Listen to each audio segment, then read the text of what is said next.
morning, Kuhner country.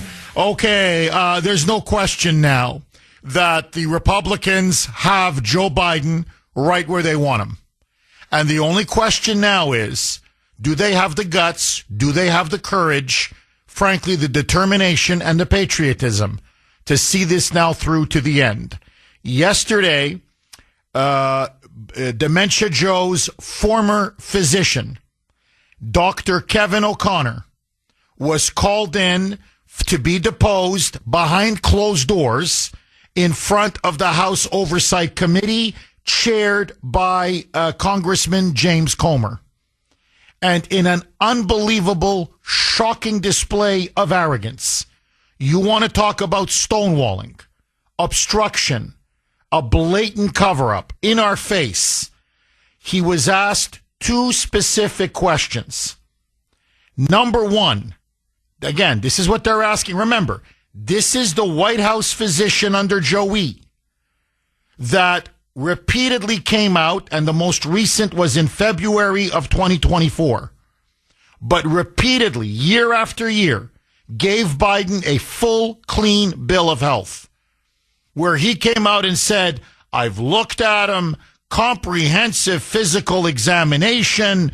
He is fully fit to be president. My God, he's vibrant. His words, vibrant, robust, active, fully engaged, fully capable, fully fit to be commander-in-chief and to be the head of state and to be president of the United States. When, of course, we know in reality, it was literally the exact opposite. This was a man in severe mental cognitive decline, had been even before they installed that puppet in November 2020. The signs of decline were obvious already by 2018, 2019. It was clear to anybody with eyes, ears, and common sense. And it only got worse during his puppet presidency. And so they covered up the mental decline, the growing dementia, the lack of mental acuity. But it wasn't just that. It was also his obvious physical decline. We saw it. The whole world saw it. The whole country saw it. A man who kept freezing up, who couldn't get off stage, who literally was shaking hands with air, ghosts beside him, who mumbled, who couldn't complete his sentences, who rambled, who couldn't even read a basic teleprompter. It got worse and worse and worse. Who went from 8-hour days to 6-hour days to 4-hour days, where a president who couldn't be woken up before 9 or 10 in the morning. All of this now has been not just widely documented and reported on, but completely corroborated by even partisan Democrat media outlets, from the Washington Post to the New York Times to the Associated Press and Axios. You now have liberal reporters. It's all after the fact. But now that he's gone, suddenly now you've got book after book after book. And I'm not just talking about Jake Tapper's book and Alex Thompson's book. He's a reporter from Axios, Tapper obviously from CNN. But numerous other books from Washington Post reporters, New York Times reporters, who are now everyone spilling the beans. You couldn't get him up before 10. He would call a lid by 2. His aides were always trying to circle around him. He often wouldn't even meet with members of the Senate. He wouldn't even meet with his own cabinet secretaries. That's how much they were trying to shield him from the public and from people finding out the extent of his mental and physical incapacity. In fact, many Democrat senators now admit that the rare times they got to interact with him while he was president, he would be dozing off during a meeting. He would literally fall asleep right in front of them. Other times he was rambling. He made no sense. He lost his train of thought. And they just rather not see him and be witness to the fact that this man clearly was not physically, mentally fit Forget to be president of the United States. He wasn't fit to hold down a job at the local 7-Eleven. He was not fit, period, mentally or physically. Well, now this doctor, who clearly lied for him, who clearly covered up for him, who clearly shielded Biden from the public and lied to us repeatedly, now was asked under oath by the House Oversight Committee in a closed-door meeting two basic questions. And this is what stunned everybody in the room. Question numero uno. Were you ever asked or told to lie about the president's health? O'Connor's response, unbelievably, he invoked the Fifth. He pleaded the Fifth Amendment on the grounds against self-incrimination. Oh, and by the way, claiming what he said was physician-patient privilege, i.e., confidentiality, doctor-patient confidentiality. Now, as numerous doctors said all day yesterday, including Obama's own physician, this is Obama's own White House physician, he said, there's no doctor-patient confidentiality in being asked. Were you ever asked to lie, or were you ever told to lie about the president's fitness? No one's asking you to give out anything specific about his medical records or illnesses or whatever ailments he may have. Someone is asking you a very simple question. Did anyone ever ask you to lie? Did anyone ever tell you to lie? That's all they're asking. His answer, or rather his non-answer, was an answer. Yes. The fact that he would invoke the Fifth against self-incrimination tells you everything you need to know. Yes, he was told to lie. Yes, he was asked to lie. And wink, wink, he obviously did lie. Because an innocent man, a true doctor, a professional doctor, who was responsible, who was ethical, who was not perpetrating a fraud upon the American people, would have answered candidly and openly, either yes or no. Either, yeah, I was asked to or told to, or no, I never was. You're not revealing any personal medical information. It's about the interaction of the staff with you. Nothing to do with you and what Joey has regarding his prostate, or what Joey has because he can't, he doesn't know what planet he's on, or his mental state, or whatever. Then the second obvious follow-up question. And again, he pleaded the Fifth. He again pleaded the Fifth. And the second question was, obviously, did you ever lie about the president's physical fitness? When you told everybody that he was fit to be president of the United States, did you lie? And again, he invoked the Fifth. His non-answer was an answer. Listen now to Chairman James Comer after this unbelievable exchange, saying this was clearly part of a larger cover-up. It goes to the entire autopen scandal.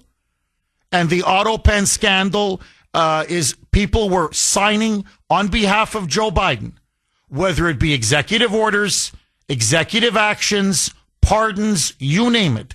Basically, they were acting as president.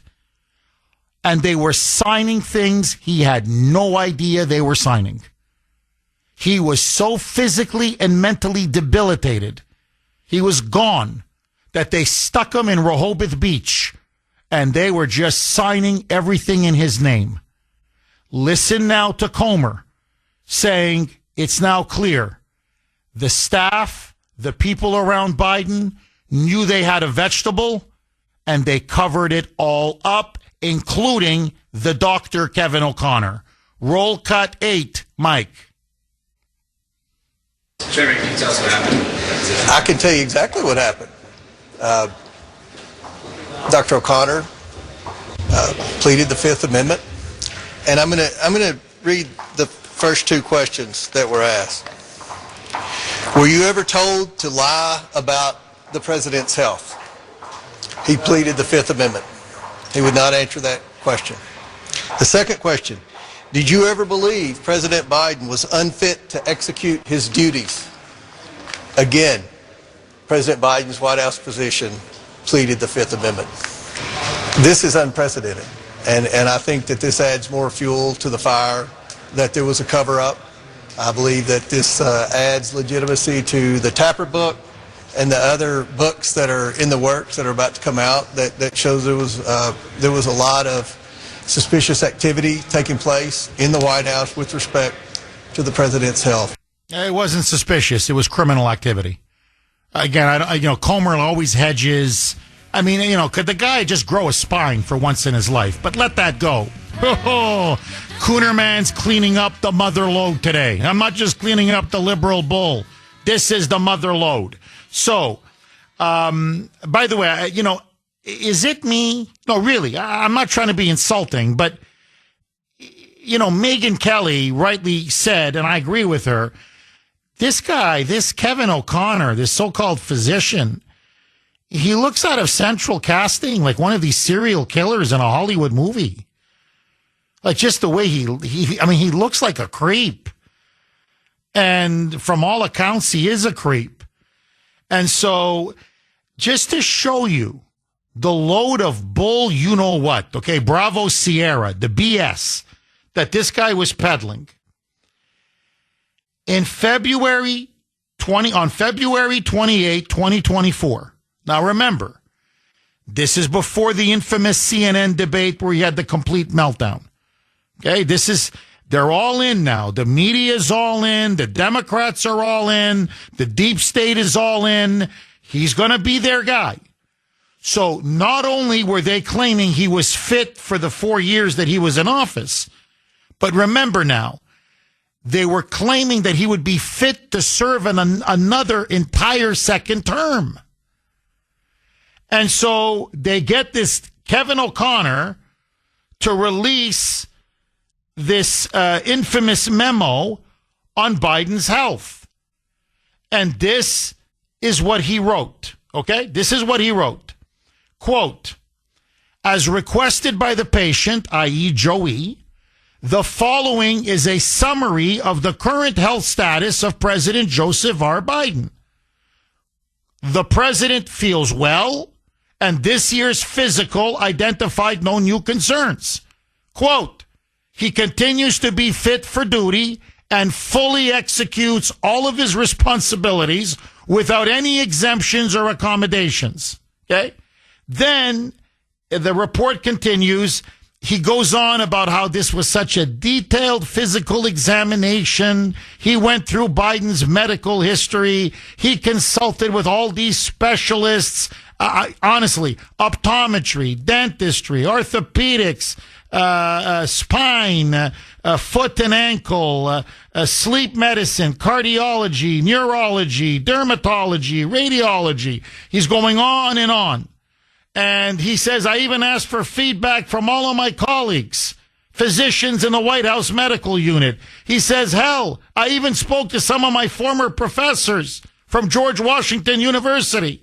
So notice, he's trying now almost like to spread the blame or the responsibility.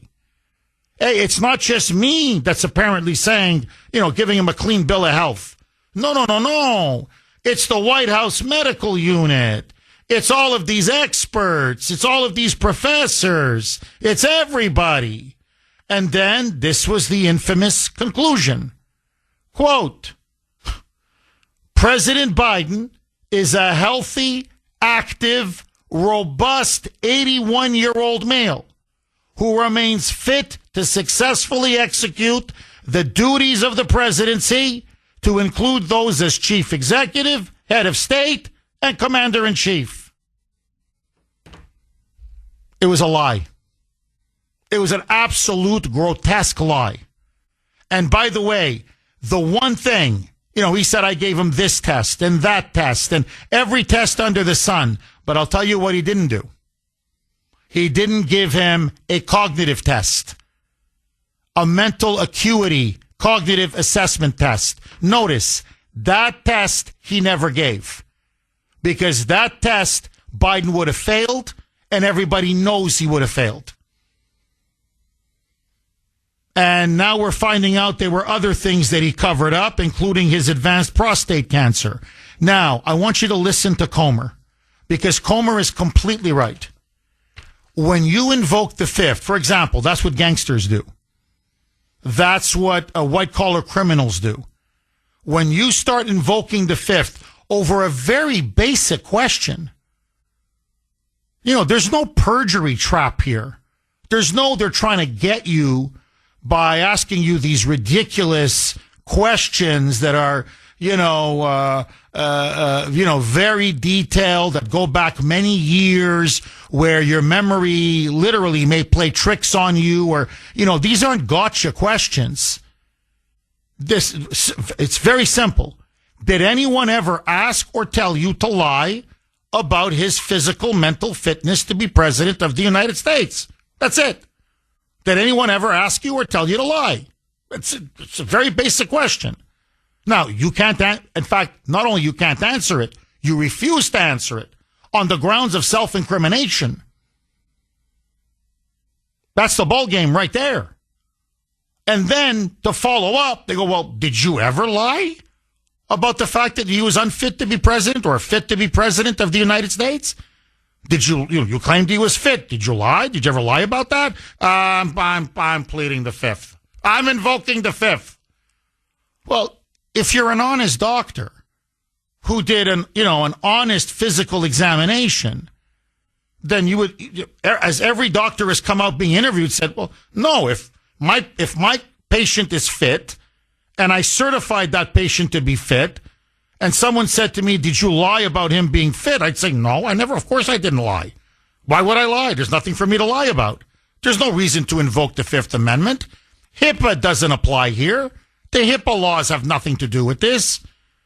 They're not asking him about, as I said, they're not asking him about his prostate. They're not asking him about blood tests. They're not asking him about illnesses or diseases or conditions that he may have. There's no private medical information that they're probing. It's obvious. And it wasn't just a cover-up. Many of you are completely right. It's that they used the autopen.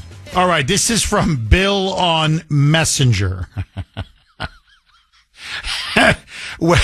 when pressed, he's commenting on Kevin O'Connor, the White House, the former Biden White House physician. Was he fit? Did you ever lie about him when he was, whether he was fit to be president of the United States? And of course, O'Connor says, I'm invoking the fifth, on grounds against self-incrimination. Bill writes, Jeff, I'm pretty sure the doctor meant Biden was fully fit to be, quote unquote, resident, not president. Well, it's true. You take away the P, and maybe it's all just a big misunderstanding here on the part of the doctor.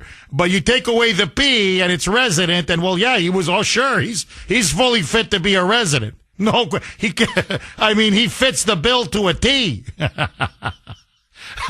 617-266-6868. Okay, listen now.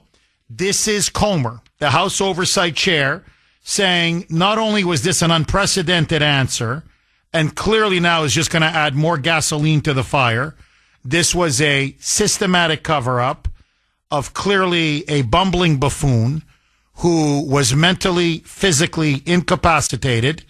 Listen now to him, Comer, then saying, look, we didn't ask about his medical records. We didn't ask about any specific illnesses or conditions. We asked two very basic questions. Did anyone ever ask or tell you to lie about whether he was fit to be president? And did you ever lie yourself about at any time when you talked about Biden's fitness to be president. Very simple. These are two questions that have nothing to do with HIPAA, nothing to do with doctor-patient confidentiality. And listen now to Comer. If it walks like a duck, talks like a duck, quacks like a duck, it's a duck. In other words, this was a cover-up, and everybody was in on it. Roll cut 9. Mike. Is some of that because of the doctor-patient confidentiality? I mean, there are questions about, HIPAA and Hippocratic oath. The first two questions pertained, again, were you ever told to lie about the president's health? And he pled the fifth. But you know when had nothing to do with. But you know that when you have these depositions, people don't toggle back and forth. Either they invoke the fifth or they don't. Mm-hmm. So I mean, could that have been just giving himself a shield overall because they don't go back and forth? Most people invoke the fifth when they have criminal liability, and that's what it would appear on the surface here. Yeah. Again, the way this guy talks, Comer, this is what it appears it looks like here. No, it's what it is. It's no different than when these gangsters or, these mob hitmen. I invoke the Fifth Amendment on the grounds against self-incrimination. Well, it appears that he's, hiding his criminal liability. No, it not appears. He is hiding his criminal liability. So, yeah, obviously, if you're innocent, you got nothing to hide. You were the doctor. If he was healthy, you have nothing to hide. If you never lied on his behalf, you have nothing to hide. If he was truly fit, if you did all the tests that you claimed, and this guy passed Biden passed all the tests as you claimed, you've got nothing to hide. The moment you start going down the road of pleading the fifth, it's obvious. You know that you broke the law, that you deliberately lied to the American public, you defrauded the American public, this was fraud, and you engaged in a criminal conspiracy to cover up the fact that the President of the United States was a bumbling idiot. I'm sorry. That the President of the United States was mentally and physically incapable of being commander-in-chief. And that he had an ethical, legal duty as the doctor, as the physician, to come out and say, we need to invoke the 25th Amendment. I'm sorry, I cannot certify this man to be fit for the most toughest, rigorous, demanding job in the world. In the world. God is my witness. I know I said it in my opening monologue, but it's not a throwaway line. If I owned a 7-Eleven, a convenience store, okay, or if I was the manager, and Joey sends me the application, and I see him come in and I interview him, within 5 minutes, I'm like, no, I'm sorry. No, really, you can't operate the cash. Well, how much do I owe you? What is that? Is that a Slurpee? What is that? Is that a large or a small? What is that? When I met Corn Pop and I took out my chain and I said, Corn Pop, I don't want to have to do this, but, you can't be doing this at the swimming pool, when the kids were rubbing my legs, and I loved it when they rubbed my legs. And I said, Corn Pop, we can go to 7-Eleven and have a Slurpee, or we can fight it out right here in the parking lot. I'm like, no, I don't want this guy behind the cash register. What are you, crazy? So if he's not fit to be a guy, at a 7-Eleven, and I'm not disparaging people who work at 7-Eleven, honest to God, it's an honest living, okay? But if he's not fit to be a 7-Eleven convenience store cashier, then how the hell is this guy fit to be president of the United States? What planet are we living on? I want to play, here it is. To me, this is chilling. Maybe it's me, maybe it's my upbringing, I don't know. This is the physician that signed off telling us for 4 years under Biden that he was physically, mentally up for the job. And he's asked the two most basic questions. Here it is. This is Kevin O'Connor. Yesterday, behind closed doors, they released the actual audio. Rarely is it done. But that's how shocked they were at his arrogance and at really his self-implication. The guy incriminated himself, his self-incrimination. The guy incriminated himself. Roll cut 10, Mike. Were you ever told to lie about the president's health? On the advice of counsel, I must respectfully decline to answer based upon physician-patient privilege and in reliance on my right under the Fifth Amendment of the Constitution. I am not a lawyer. I must follow my lawyer's advice in this matter. Let the record reflect that Dr. O'Connor has invoked the Fifth Amendment right against self-incrimination. Dr. O'Connor, please be very clear. Are you declining to answer the question put to you solely on the ground that you believe the answer will incriminate you? On the advice of counsel, I must respectfully decline to answer based upon the physician-patient privilege and in reliance on my right under the Fifth Amendment of the Constitution. I am not a lawyer, and I must rely on my lawyer's advice in this matter. Dr. O'Connor, did you ever believe the president was unfit to execute his duties as president? On the advice of counsel, I must respectfully decline to answer based on the physician-patient privilege and in reliance on my right under the Fifth Amendment of the Constitution. I'm not a lawyer, and I must follow my lawyer's advice in this matter. Did you ever believe at any time that he was not fit to be president of the United States? And this guy, upon advice of counsel, blah, blah, blah, I invoked the Fifth Amendment, I'm not a lawyer, blah, blah, blah, blah. Well, then what the hell did you sign off on for 4 years? I mean, you know, to be honest, I thought, again, I mean, they got him. There's no question they got him. But I thought the committee kind of let him off a little bit easy. I would have been, well, no, I got letter after letter here.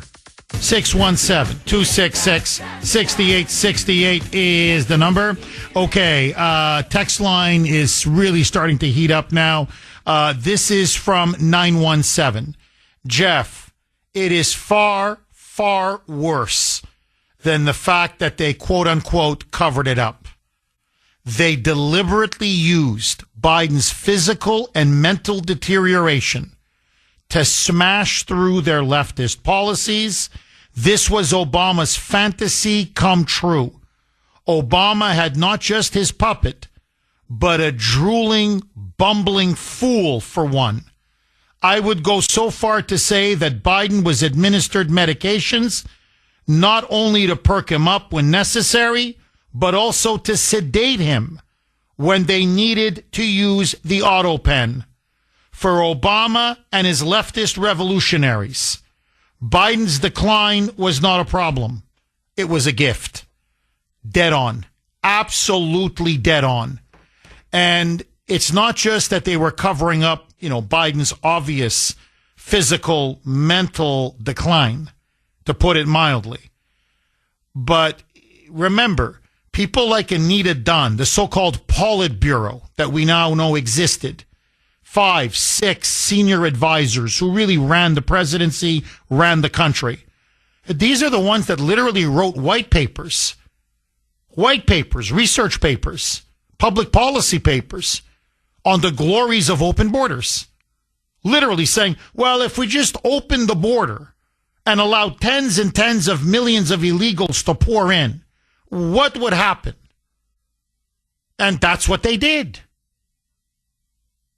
And so that to me is that's the real scandal. That's Comer's point. He said, we're not just talking, FDR. He was ill at the end. They hid it from the American public.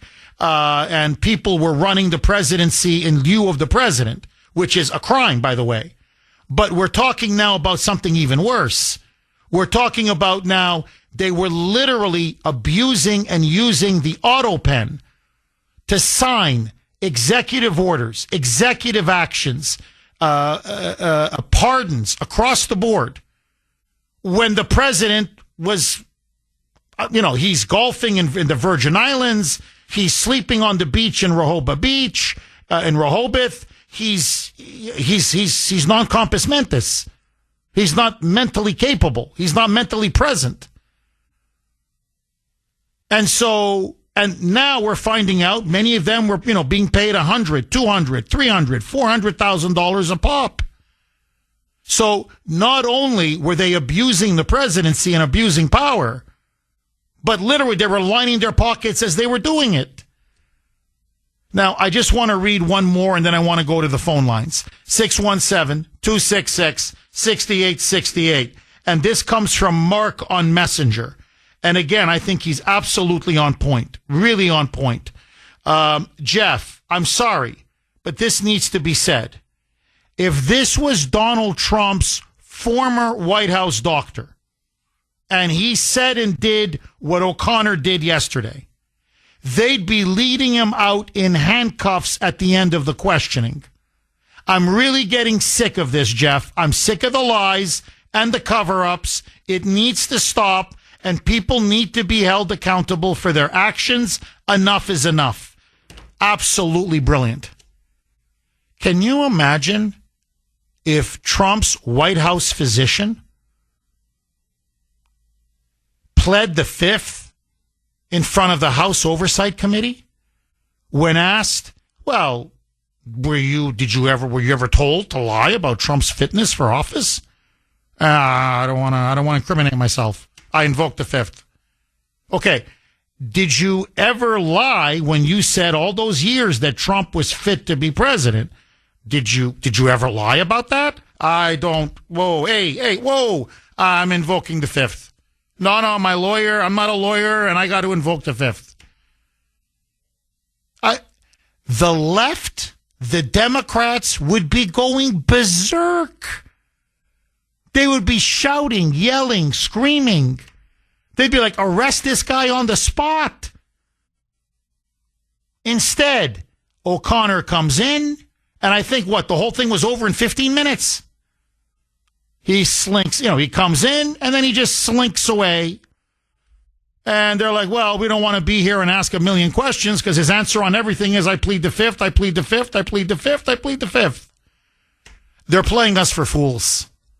So let me ask all of you, the great audience of Kuhner Country. 617-266-6868 is the number. Do you think there was a systematic cover-up to hide from the American people Biden's obvious mental and physical deterioration and his decline? Was Kevin O'Connor, his doctor, a willing participant? In other words, was there a conspiracy? And should this doctor be arrested? And should those around Biden who furthered this conspiracy and lied to the American people about it, should they be arrested as well? Now, you know my position on this.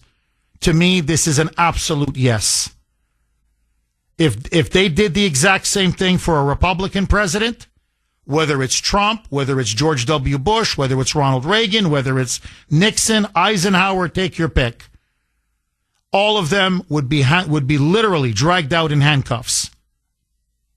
But that it's Joey, somehow the argument now is let's move on.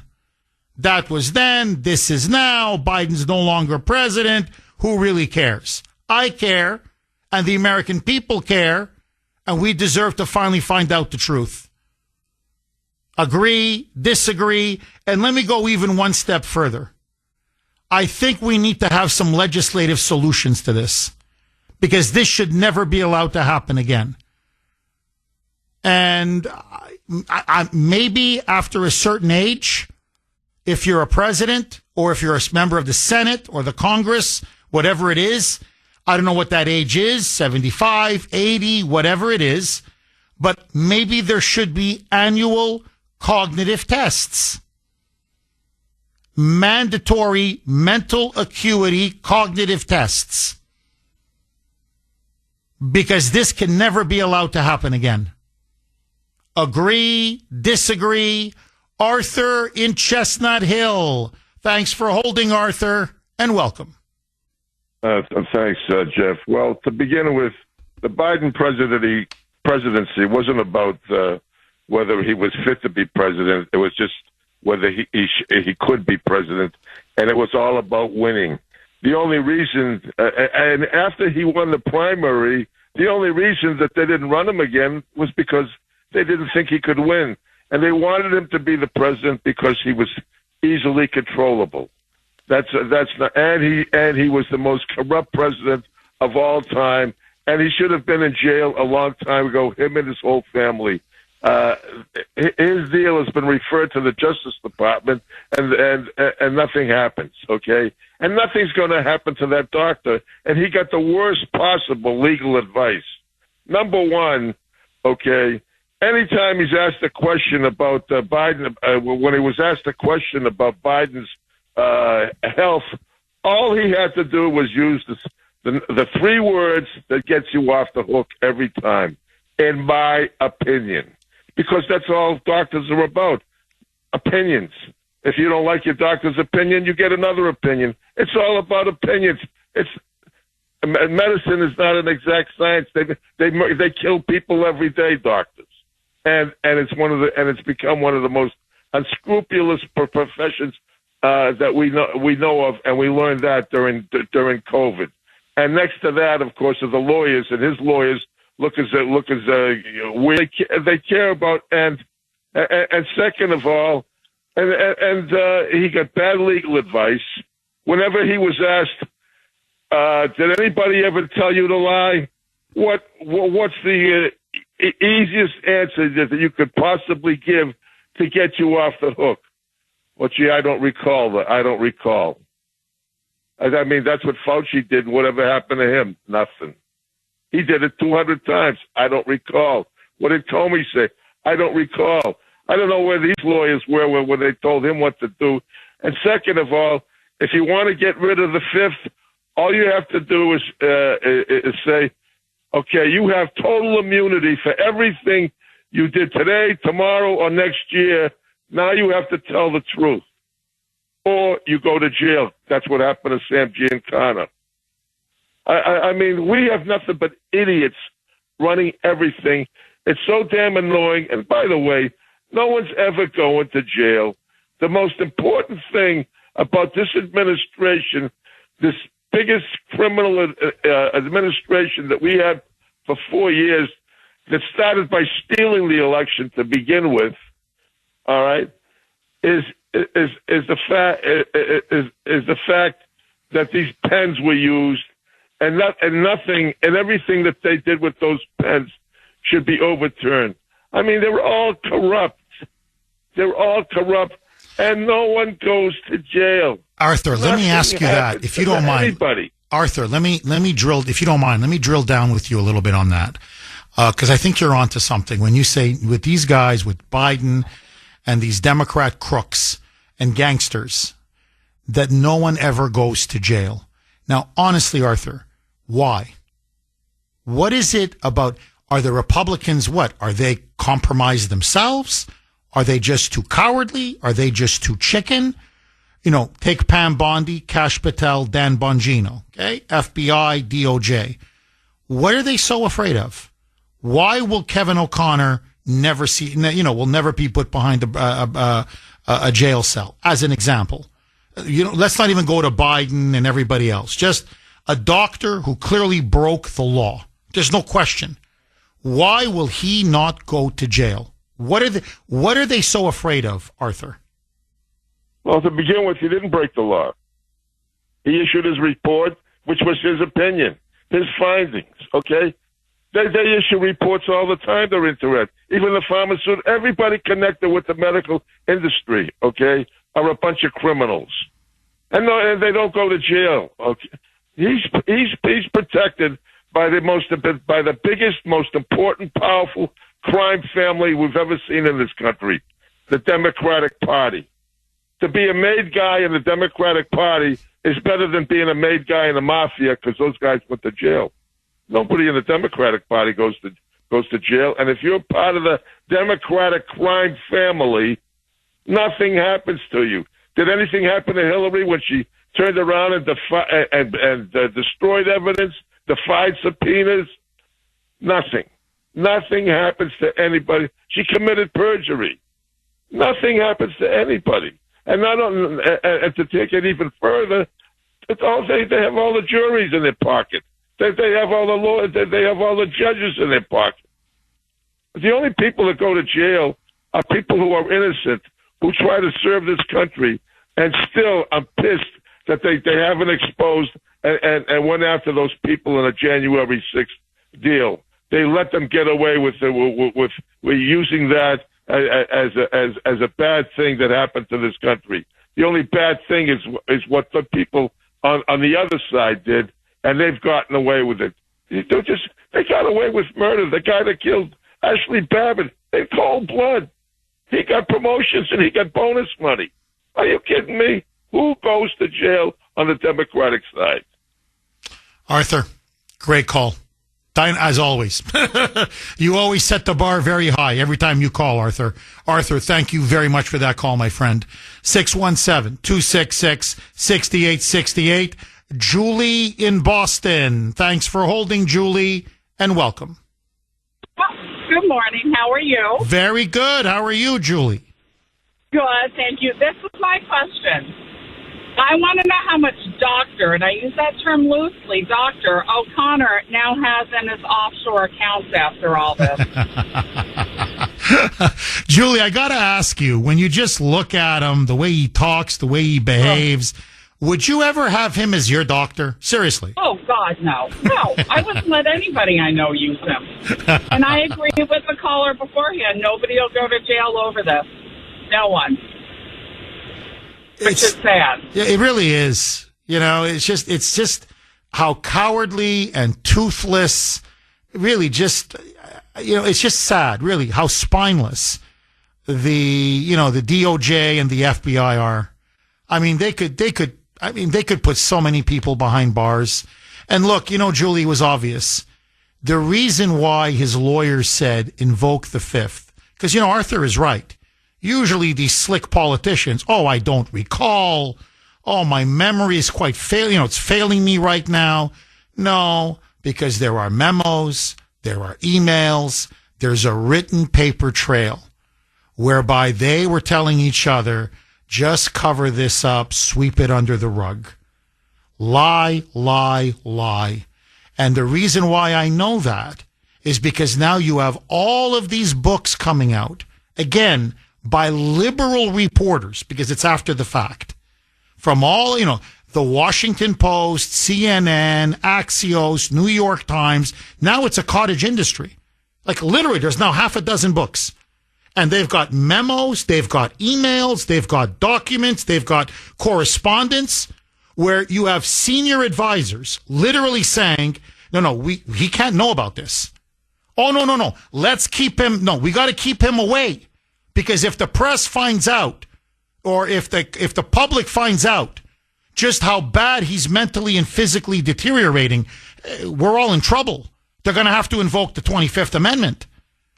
So that's why he had to go there and say, no, against self-incrimination. Because he lied, and he knows he lied. And he knows he deceived the American people. He knows that this guy failed test after test after test. And everybody looked the other way. And so, Julie, look, if Pam Bondi, if the Republicans want to finish him, they can. For whatever reason, they don't want to do it. Julie, thank you very much for that call. Really good call. And there's no question O'Connor got money. No question. I want to do an audit of his finances. I want to track his offshore accounts. Because this guy did not do it for free. Scott in Revere. Thanks for holding, Scott, and welcome. Jeff, I love you in a non-sexual way, my friend. I miss you. Scott, I always love it how you say with such passion and gusto. Buddy, my friend, but let me ask you, would you ever have Kevin O'Connor as your doctor? That's funny. That's great. Jeff, I'm telling you, you know what's great about, and it hasn't changed at all. And Arthur, God bless you, Arthur. You hit every point. But Arthur, we both know that this all started way back during COVID, when they had it systematically already set up before we even had a chance. They had the votes rigged. They had everything rigged, ready to go for Biden and that election. And they used COVID as a distraction. And we all know that from start to finish. It was a get Trump system, and that's it. That's it. That's how they made it. Well, Scott, look, I think you put your finger on it. They stole the election. This is the guy they installed in power. And they stole it because you're right. It was get Trump derangement syndrome, beat him at all costs, no matter what. And now we have to live with this guy. And he's a vegetable. And so we have to cover it up. And they kept covering it up because they wanted to keep Trump away from coming back. They didn't want this scandal to bring down not just the Biden presidency, but the Democratic Party. And they were on the verge of potentially maybe pulling this off until that infamous CNN debate. And it's funny because everybody acts like the CNN debate was inevitable. No. His people made a strategic, I'm talking about Biden now. They made a strategic miscalculation. They put him up there in June, in the summer, thinking, no, Joey's going to do it like he's always done it. We're going to medicate him. We're going to juice him up on something. And then he's going to go with this, and CNN will carry him. And we'll just keep this fiction going and get him, get him over the finish line in November. And then we can do whatever we want, install Kamala or keep Biden in power. And he had that epic meltdown. And what everybody said was that this meltdown that we saw on CNN, this is what he was always like for years. This is what he was like in the cabinet. This is what he was like with his advisors. This was what he was like when he met with senators and members of Congress. That what we saw, that debate, that's Joe Biden. That's how this guy was for almost 4 years while he was quote unquote president. And I'm asking myself, Scott, really, as a patriot, I don't care, Democrat, Republican, liberal, conservative, I'm sitting in a room and this is the leader of the free world, the commander in chief, and he's drooling and he's staring off into outer space. And honestly, and all I'm thinking is, and he's got his finger on the nuclear button? Ay, ay, ay. No. Hey, whoa, hey. No, I don't care. We got to invoke. This is exactly what the 25th Amendment is for. It's for him. It's for exactly someone like him. And everybody kept silent. It was a conspiracy of silence. And for me, that's why to me, it's unforgivable.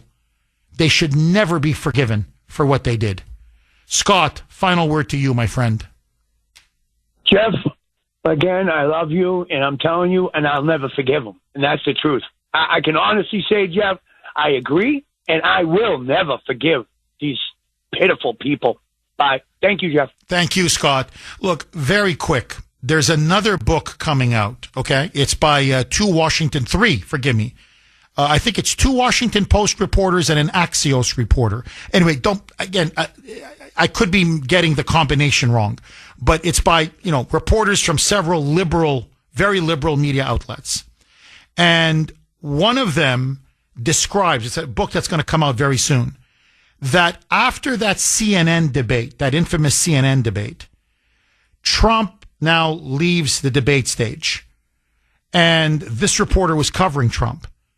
And he said, contrary to what people think, Trump didn't pump his fists and say, the election is over, I won.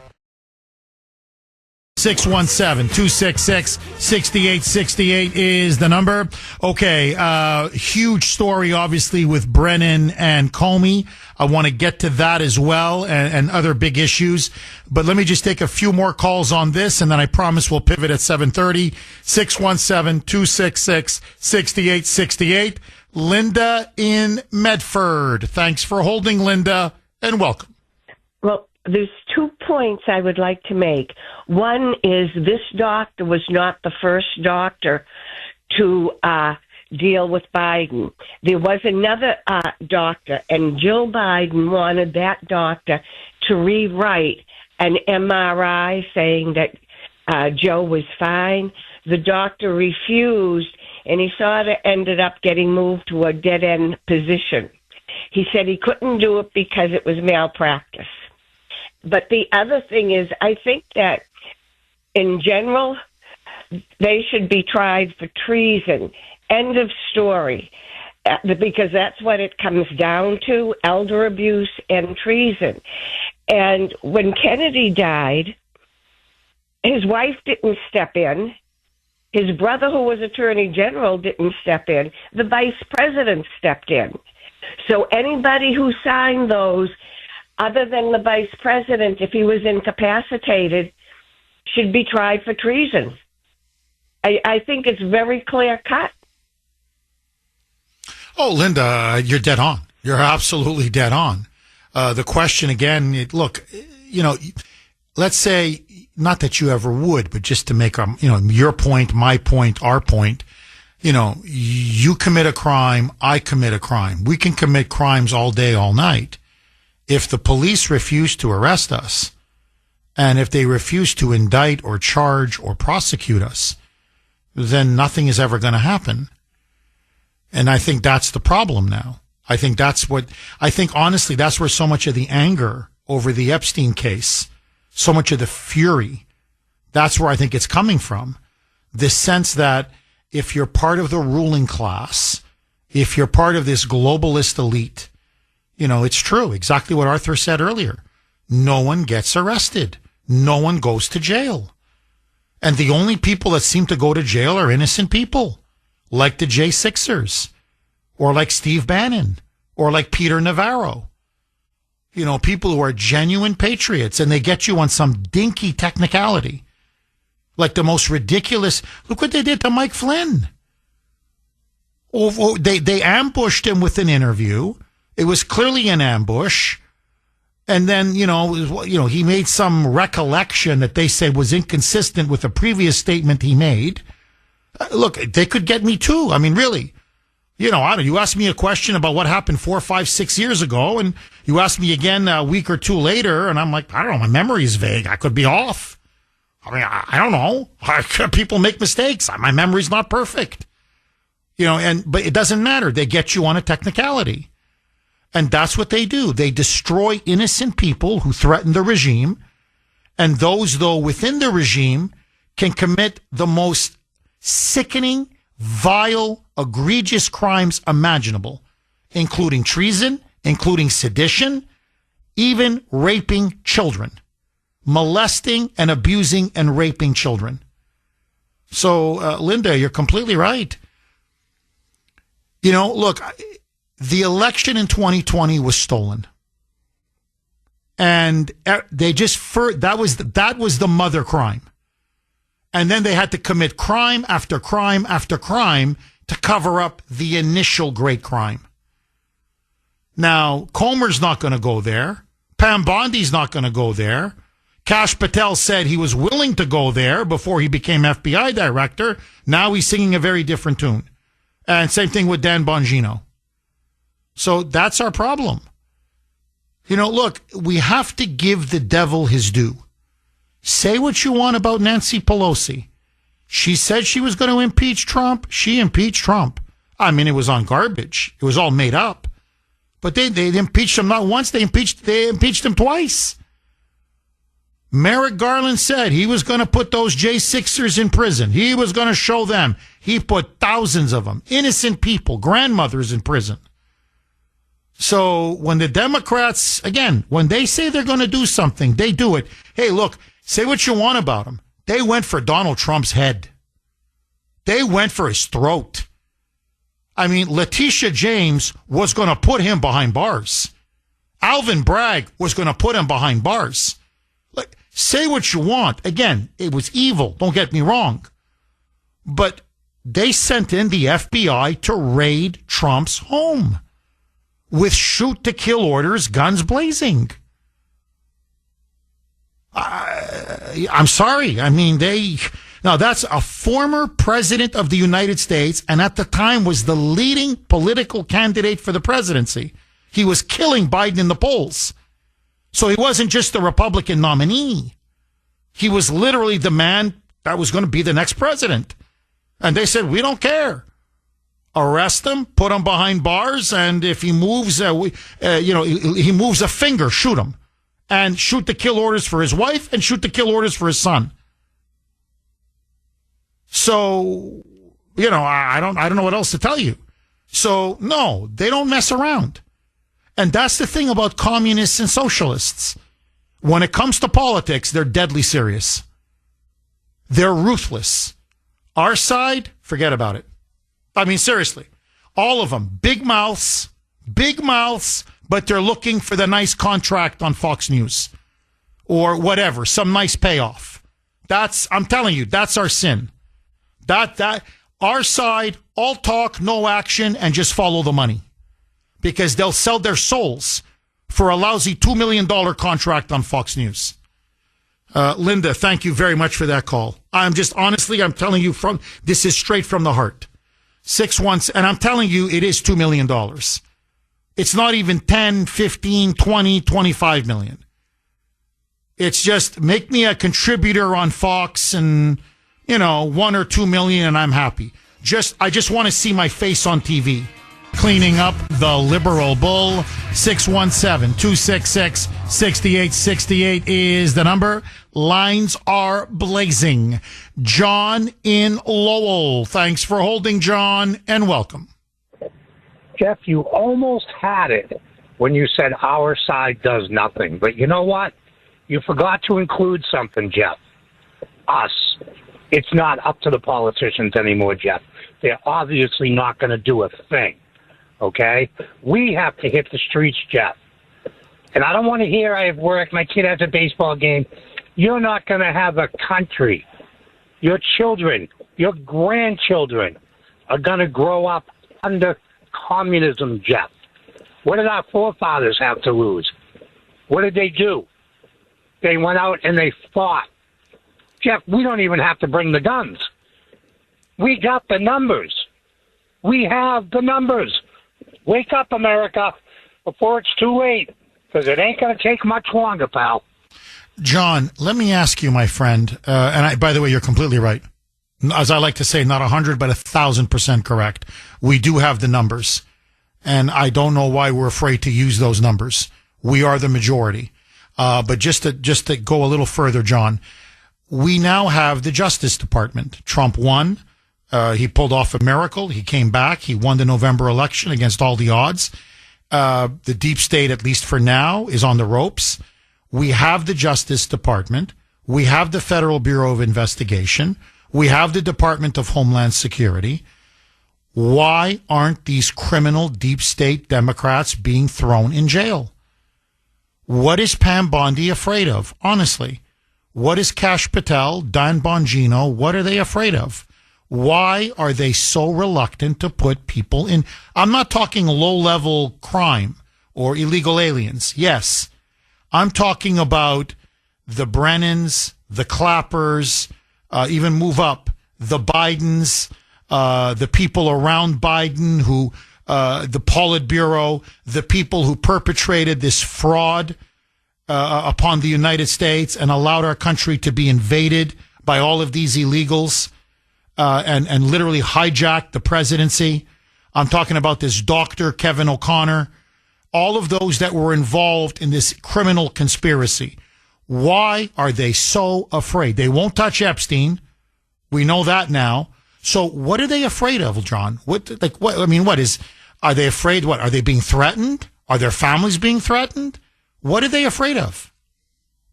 Jeff, I told you 6 months ago. It's because every single one of them, in some size, shape, or form, is corrupt, and they'll all go down, and the system will collapse.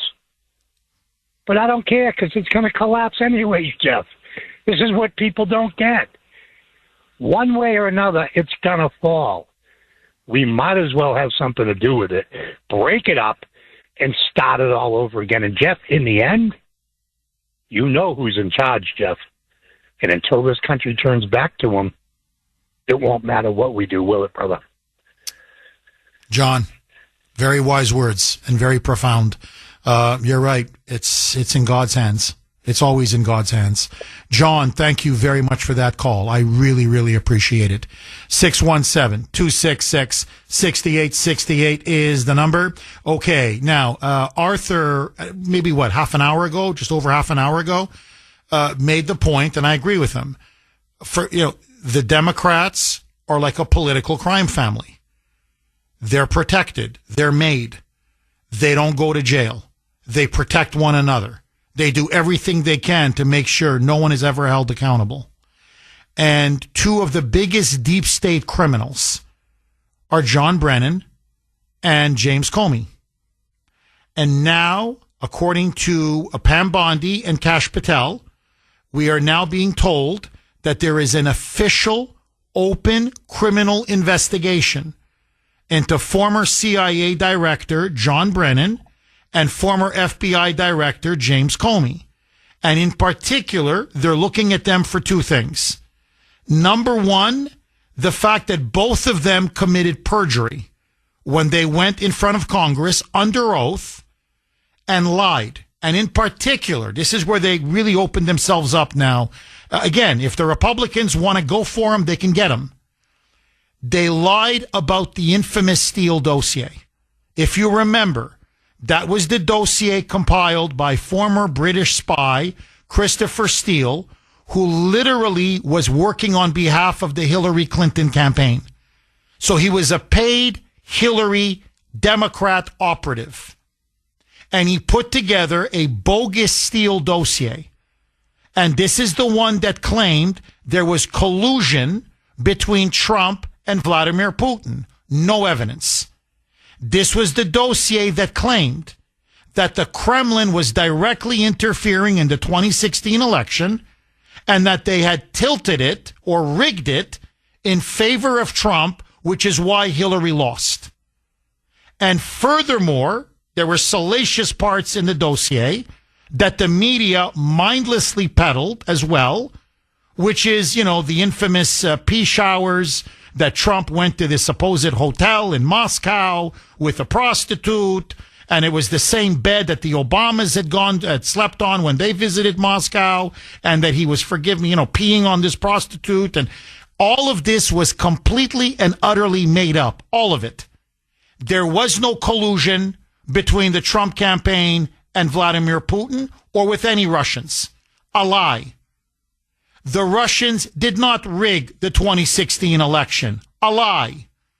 Trump never went to that hotel. He never met any prostitutes. There were no golden showers. The whole damn thing was a lie. Now, what's even more damning, and this is very important, this is why, again, they could go down. If they're serious, if the DOJ and FBI are serious, they're going down. John Ratcliffe, the current director of the CIA, released an internal report. It's called the Intelligence Community Assessment, the ICA. In that report, according now to CIA professionals who put it together, they said not only was the Steele dossier a pack of lies, completely made up, but more than that, that Brennan and Comey, unprecedented, they said this had almost never happened before, were the ones insisting on inserting the Steele dossier into the official narrative of the intelligence community. That the CIA was pressured by Brennan to accept the Steele dossier as being true, as being valid, as being corroborated. Comey did the exact same thing for the FBI, overriding professionals, including in the CIA and FBI, top-notch Russia professionals. These are the Russia analysts who were writing emails and memos to both Comey and Brennan saying, this is 1,000% bull crap. You know what I really want to say? That this is false. These are lies. These are slanders. These are smears. That there's no evidence for any of this whatsoever. Brennan and Comey overrode these career professionals and then under oath lied and said, No, we never pushed the Steele dossier. Okay, so we've now been told that the Department of Justice, the FBI, have now opened an official criminal open investigation into both former CIA Director John Brennan, Obama's CIA Director, and, of course, the infamous James Comey, former FBI Director.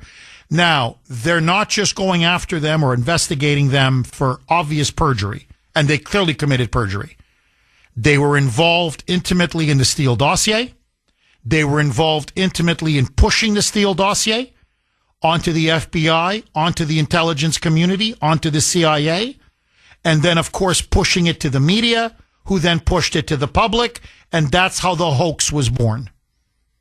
But they were also, both of them, deeply, intricately involved in Crossfire Hurricane, which was one of the most illegal operations. To me, it's one of the biggest scandals in American history, in which Obama, then president, and VP Joey, before the dementia, authorized an illegal spying surveillance operation on Trump as candidate, on his campaign, and then after he won the election, literally as president of the United States.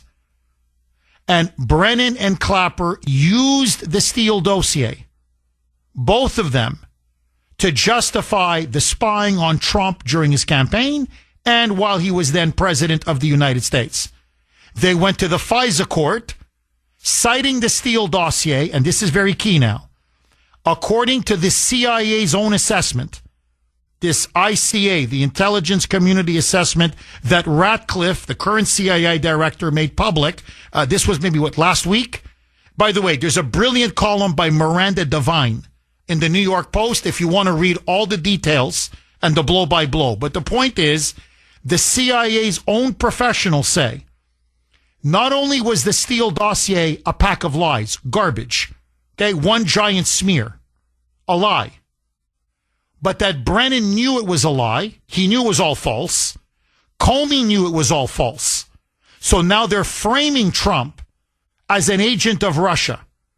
But no more than that, knowing that this was a lie, knowing they were framing him, they then went to the FISA court and used the Steele dossier as the predicate, as it's called, as the basis to say, we need a warrant to spy on Trump and his team. And that's exactly what they did. This makes Watergate look like a Sunday picnic. Now, they've got him. They've got him. They've got him through the CIA's own assessment. They've got him through all of the evidence. They've got him through the Steele dossier. They've got him. I don't know how they're going to weasel out of this, how they're going to justify not prosecuting or indicting these people, because we've got them both under oath and it was televised. It's on video. So unlike Epstein, where they're refusing to release the videos, we have the videos. We have Brennan lying under oath repeatedly. We have Comey lying under oath repeatedly. Listen now to President Trump. Asked about the criminal investigation into Comey and Brennan, here was his response. Roll cut to a mic. James Comey and John Brennan, now under criminal investigation related to the Trump-Russia probe. Do you want to see these two guys behind bars? Well, I know nothing about it other than what I read today, but I will tell you, I think they're very dishonest people. I think they're crooked as hell, and maybe they have to pay a price for that. I believe they are truly bad people and dishonest people, so whatever happens, happens. Oh, they're criminals. They're deep state criminals. There's no question. They completely deserve to be behind bars. Now, I just want to say this, and then I promise I'm going to go to the phone lines because the lines are jammed. I'm hoping, I'm praying that my wife is wrong. She's often right, and I fear she may be right again, But this time, I'm hoping, sweetheart, if you're listening, it's nothing personal, believe me. As you know, Grace went on the air yesterday. She did a regular hit at 9 o'clock. And she said, no, let me tell you what the real reason why they're investigating or announced this investigation into Brennan and Comey. They had to throw the base a bone. They had to throw Trump supporters and Trump voters a bone. After Pam Bondi and Kash Patel and Dan Bongino's decision to not go after any one of those involved in the Epstein sex trafficking network. So they broke their promise on releasing the Epstein files. They lied about Epstein, saying that he committed suicide when he didn't, that he wasn't blackmailing anybody when he was, that there was no so-called client list when there obviously was one, and that they said the investigation is now over. They are not going to charge or indict anybody who was involved with Epstein in molesting, exploiting, or raping underage girls or boys. And so the furor is massive. I've never seen, honestly, anything like this in terms of Trump supporters disagreeing with the president. And so they realize now there's a lot of pressure on them, a lot of anger. They need to distract and deflect. So here's a bone. Okay, well, you're angry about Epstein and no one going to jail over that. Well, you know what? We're going to serve you up Brennan and Comey on a plate. But this is what Grace said to me last night over dinner. She said, Jeff, you think they're going to go to jail? Just like what Arthur said, an hour ago. He goes, no. She said, no. Democrats never go to jail. Democrats never go to jail. And she goes, you think Brennan and Comey, who were acting on the orders of Obama and Joe Biden and others, you honestly think that they're going to go to jail? She said, no way are they going to jail. This is just smoke and mirrors, a dog and pony show to deflect and distract from their decision, their corrupt decision, their unforgivable decision to turn a blind eye to all of the crimes committed by Epstein and his co-conspirators and perpetrators. And she said, in the end, they'll come up with some reason that, well, it was bad, it was horrible, it was disgusting, it was despicable. They're going to write a report saying, we need to have reforms in the CIA and the FBI so this never happens again, blah, blah, blah, blah.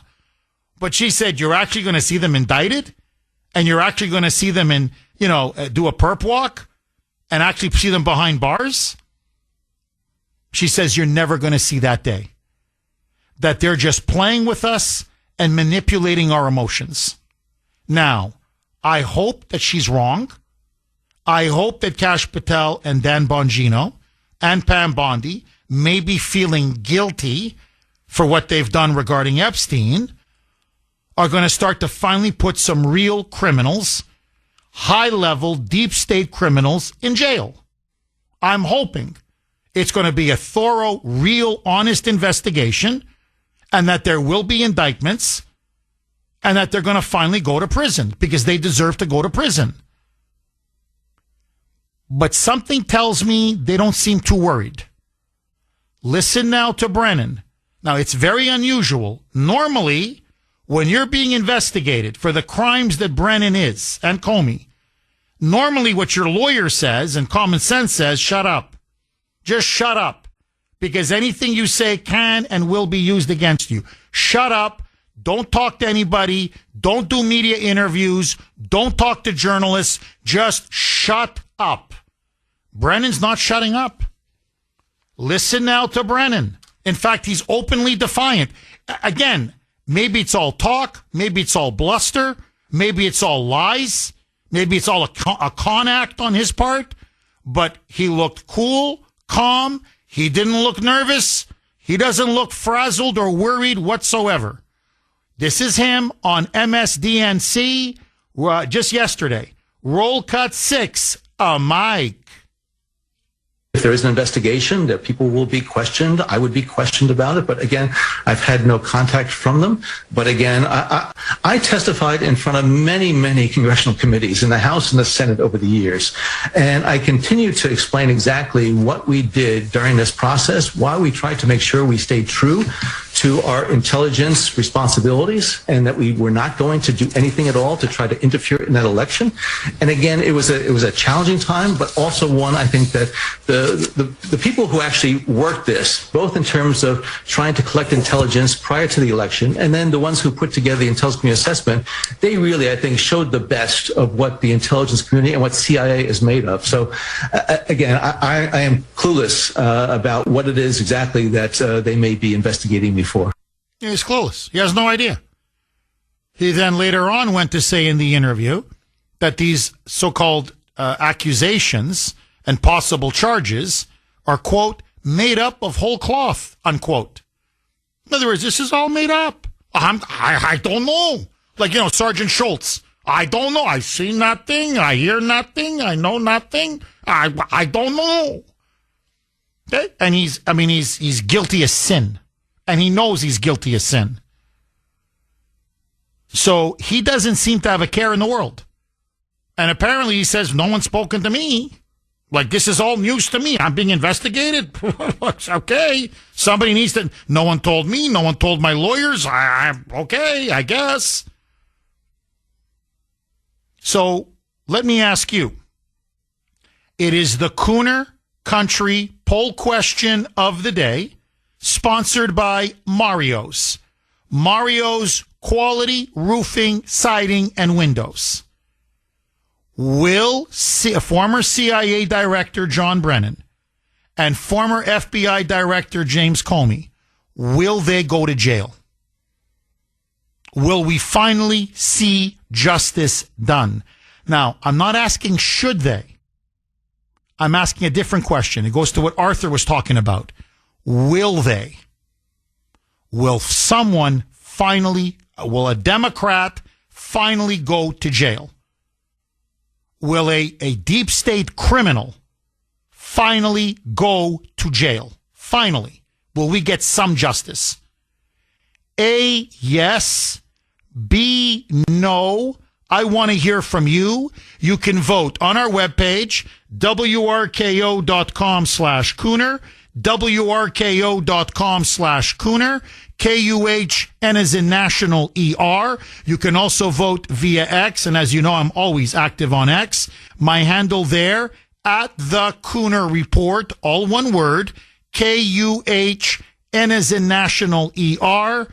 Bill in Wilmington. Thanks for holding, Bill, and welcome. To finally get through to you.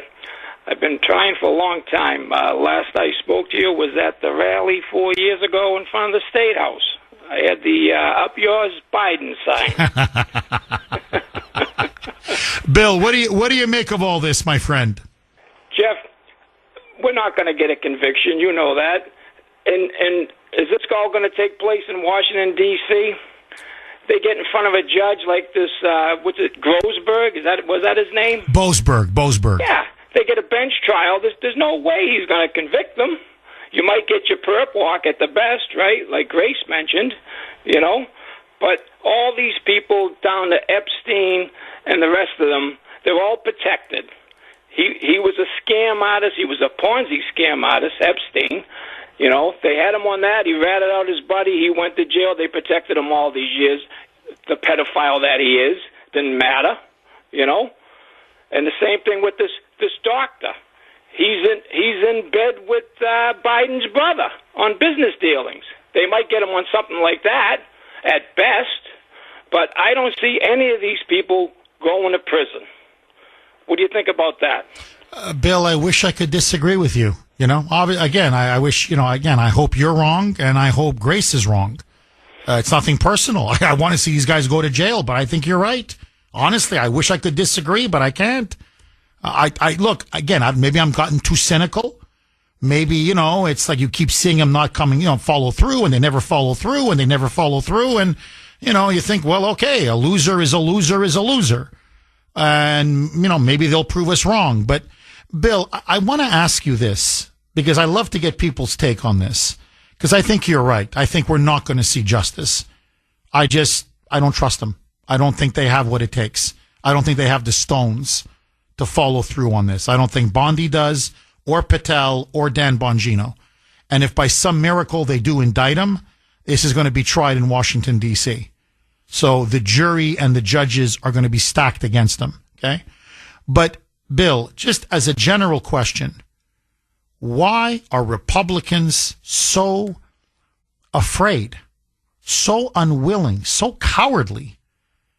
They don't want to put Democrats or these members of the deep state who are clearly traitors and criminals. They don't want to put them in jail. I mean, when they get a show, they talk big. When they write a book, they talk big. When they have a podcast, they have the biggest mouth on the planet. Everybody's, John Wayne. Everybody's a tough guy. Everybody's Rambo. But you put them in a position of power and suddenly they do nothing. They're afraid. They hide in the shadows. Why? Why are Democrats willing to put their opponents in jail over nothing? And Republicans will never put Democrats in jail, even though they're guilty right up to their eyeballs. What's your theory, Bill? I just think they're more interested in protecting their own interests, Jeff. The investigation continues, sound bites. That's all these people are made of, taking money from lobbyists. It's the same old song and dance with these people. You can have people dead to rights, and they're not going to lock them up. That's the problem. It's a double standard. And then they might mysteriously die or commit suicide if somebody's really going to be threatened, right? You've seen that in the past with the Clintons and the rest of them, correct? Oh, you're right. No, you're completely right. I think you nailed it. I think it's a combination of corruption and fear. They're on the take, and the few that really say, let's go for it, mysteriously always end up dead. Under, it's either a strange death or a suicide, and everyone's like, he wasn't suicidal. And, and again, that's what they did to Epstein. And suddenly he offed himself. And by the way, and Bill, thank you very much. Really good call. I got a good message on Messenger yesterday from someone, and I didn't read it yesterday, only because the person said, Jeff, I want to stay a little bit anonymous, so I didn't want to use the person's name or anything like that. But this person said, look, let me keep it as vague as possible. I work in the prison system. I know those jail cells that Epstein was being held in. There are cameras in the jail cell. There are cameras right along the corridor. You can see everything that goes on in there. Like, by the way, a mobster, seriously, a mobster who served time there just did an interview. And he said, I'm telling you, I was practically in that very same cell that Epstein was in. And he said, there's no way in hell that this guy could have killed himself. He goes, number one, there's nothing on the ceiling to attach to. Number two, the way the bed is so high, it's like, well, you can't, it's, there's not much room between the ceiling and the bed. He goes, if he's 6 feet, as Epstein was, he can't hang himself. Like his feet are touching the floor. And he said, but he goes, I'm telling you, you go to the bathroom, they have you on tape. You pick your nose in the cell, they have you on tape. He goes, do you understand? It is constant surveillance all the time. So he says, number one, there's no way in hell that Epstein killed himself. It's impossible. And there's no way that they don't have the actual evidence. Somehow they claim, well, there's no tape. Well, of course he says there's a tape. There's tapes everywhere. The cameras are rolling inside the cells. The cameras are rolling in the corridor. The cameras are rolling everywhere. So he goes, it's an obvious cover-up. That's what that person who was working in the prison system said the same thing to me on the messenger. He goes, Jeff, I've been in that jail, that prison. I even know that specific cell, and I even know that specific corridor. He goes, Jeff, there's no way this guy committed suicide. And there's no way they don't have it all on tape. He goes, it's impossible. He goes, you don't understand. It's impossible. There are cameras inside the cells, cameras along the entire corridor, cameras in the bathroom, cameras everywhere. So if he really killed himself, they'd have the tape. They keep claiming there's no tape. If there's no tape, they destroyed the evidence. 617-266-6868, but I digress. John in Plymouth. Thanks for holding, John, and welcome. Hey, Jeff, it's not what you know, it's what you can prove. That's good. That's very good. Jim Biden was some sort of a business partner with the doctor. So this doctor isn't just a doctor. He is friends with the Biden family. I got like 4 points here. I read something this morning. I don't know how accurate it is. Maybe you could do some digging and see if it's accurate. But Obama in 2024 visited the White House 310 days out of 365 days. And the logbook shows from 8 a.m. to 4 p.m., and it was logged under quote-unquote Joe time. Somebody's already made this point. Brennan doubled down on all of this. So it was like you said, he sounded very confident. I think he's just sounding confident because he knows nothing's going to happen to him. He's protected. And if this thing were to go to the D.C. court,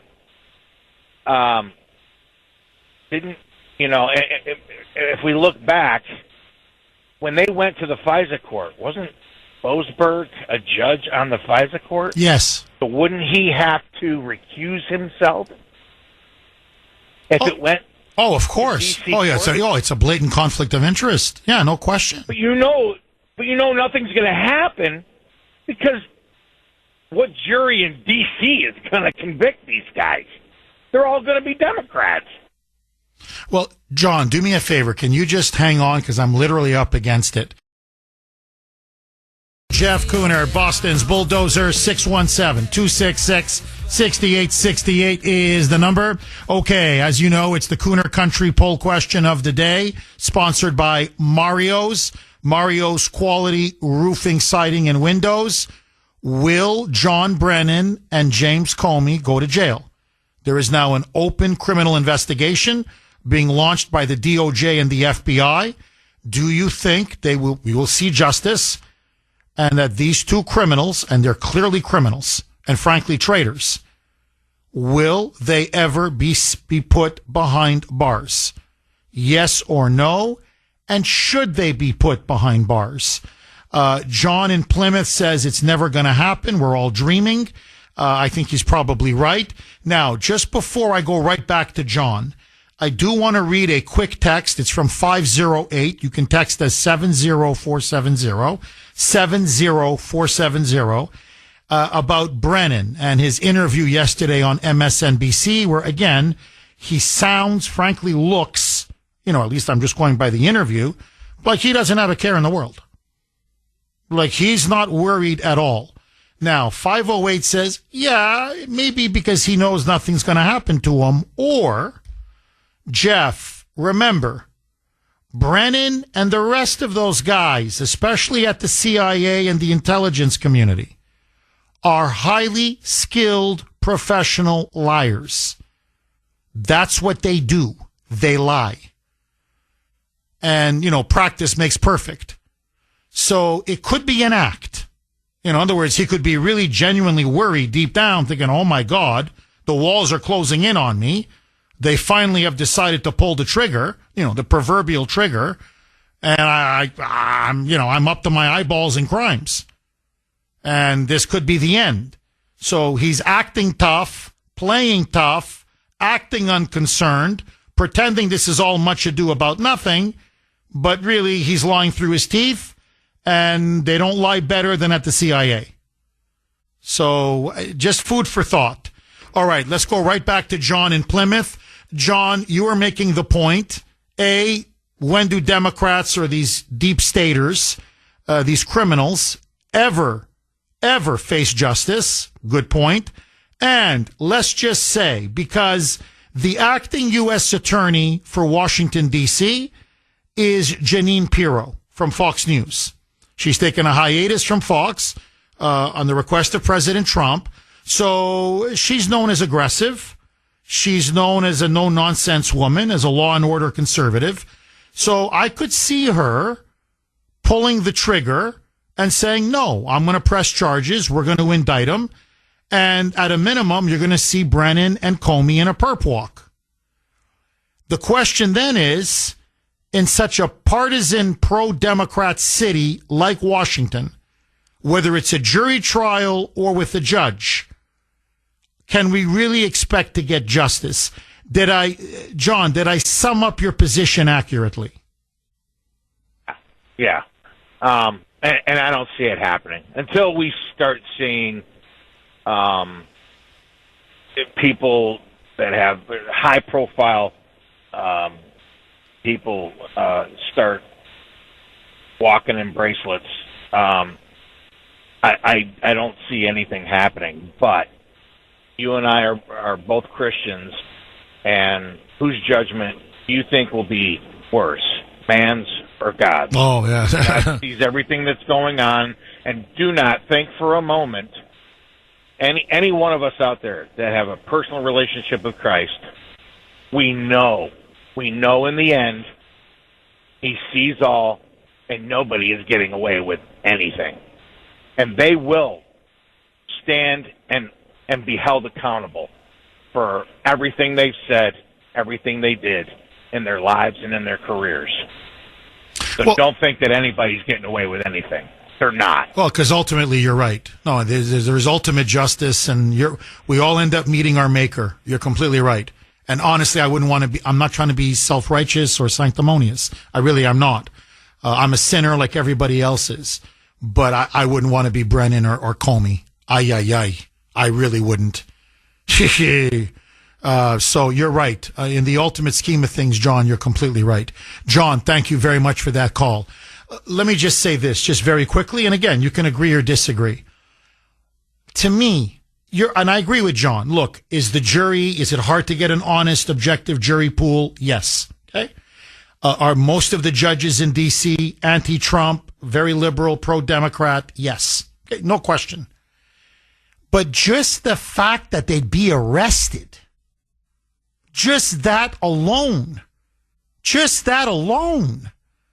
that Brennan is indicted, that he's in handcuffs, that he's got to be frog-marched, that Comey, that arrogant SOB, who thinks he walks on water, and by the way, who threatened to kill Trump and was calling for people to kill Trump. Remember that? Those rocks, those seashells that he claimed he found on the beach? Right. 86-47. Okay, which was an obvious call to, take out Trump. So just to see them indicted, arrested, charged, having to go to court, being prosecuted, just that alone at least sends a message. I could go to jail. I actually may be held accountable. Now I like the judges, I like the jury, I like my odds, but still, in other words, at least there's something, and at least there's a sense of public humiliation. Because this way, if they get arrested, there are so many Americans who still know nothing about the Steele dossier, and that it's complete garbage. And that these two played a key role in pushing that through. And furthermore, they have no idea what Crossfire Hurricane is. So at least they're going to, oh, really? They did this? So what I'm saying is, even then, at least it shines a spotlight on the corruption, the abuse of power, and frankly, the treason, and all the traitors that exist within the intelligence community and within the FBI bureaucracy. A really good text here from 617. You can text the Kuhner Man, 70470, 70470. Jeff, the advantage that the Democrats have over Republicans, and especially conservatives, is that by default, Democrats think like criminals. Democrats have a criminal mentality. Republicans, especially conservatives and Trump supporters, think following the rules is the way to go. I think it's just that simple. In other words, why are Democrats so ruthless when they go after their opponents, and Republicans are, as Newt Gingrich famously said, Democrats play smash mouth football, Republicans play badminton. And I think that pretty much sums it up. Look, I've met so many of you at the rallies. When we hold a rally, we leave the place literally cleaner than when we found it. We follow every rule. All we do is follow rules. We obey the law. We follow the rules. That's what we do. Democrats, not so much. 617-266-6868. Rob in Hampton. Thanks for holding, Rob, and welcome. Yes, good morning, Jeff. Hi, Rob. Yes, I listen to your program quite a bit. I do chime in now and then. Yesterday was awesome. I think Grace needs her own show, at least a 1 hour program. I mean, she's awesome. All this stuff that's going on, I am just, I'm a conservative. I have been for many years. But when I was a kid, yes, I made a bad decision and voted for Clinton. And then I woke up after that. I definitely would. I'm glad I'm not a friend of the Clintons, because I'd probably be dead by now. Of all things, what bothers me the most is that like all of your listeners who are great, they chime in very intelligently. So, and even like your last caller, John, I agree. I'm also a Christian-based person, and so I look at things from a spiritual side, and then also what's going on around us. And there's this thing, I'm going to help out your listeners here, and I do a little homework.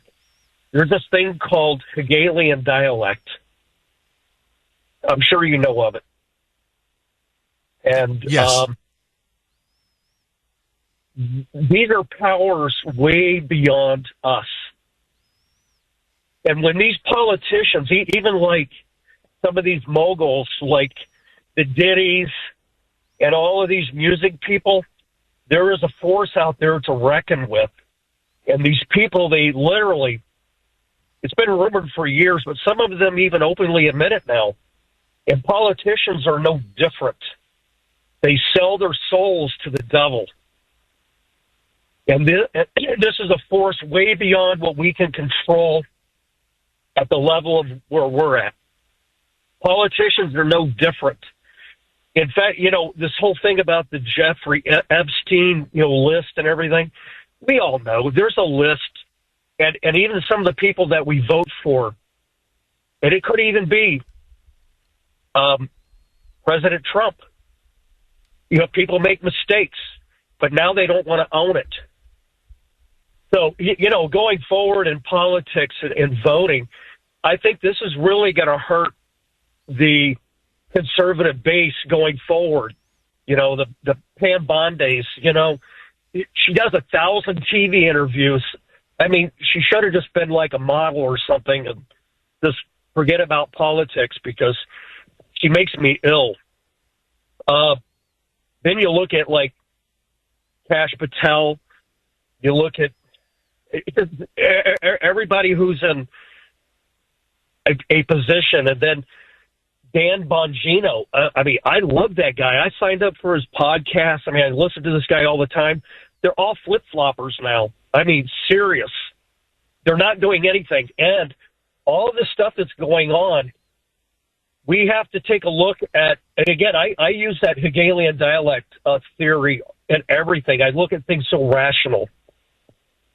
And when we have all these headline news, like you just said, Brennan and Comey, breaking news. Well, you know what?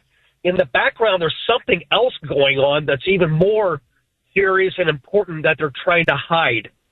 Is it something in Ukraine? Is it something about Russia? Is it something homegrown here that's brewing that they're distracting us? Major distractions going on. This stuff's coming at us like warp speed. We can't even process it fast enough. And this is all done by design. The CIA created all this many, many years ago. So, Jeff, what do you think? I think you're onto something. I think there's no question.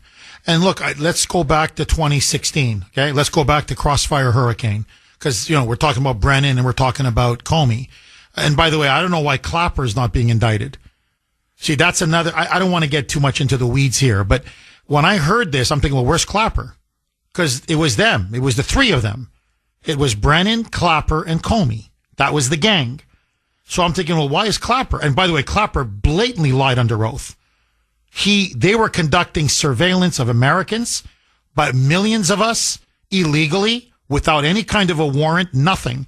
And he was asked point blank, are you guys conducting secret surveillance upon millions of Americans? And his answer was, quote, not willingly, which was a lie. But he knew I'm lying. So how do I spin this that how do I say this? Mitigate my lie as much as possible. So he clearly committed perjury.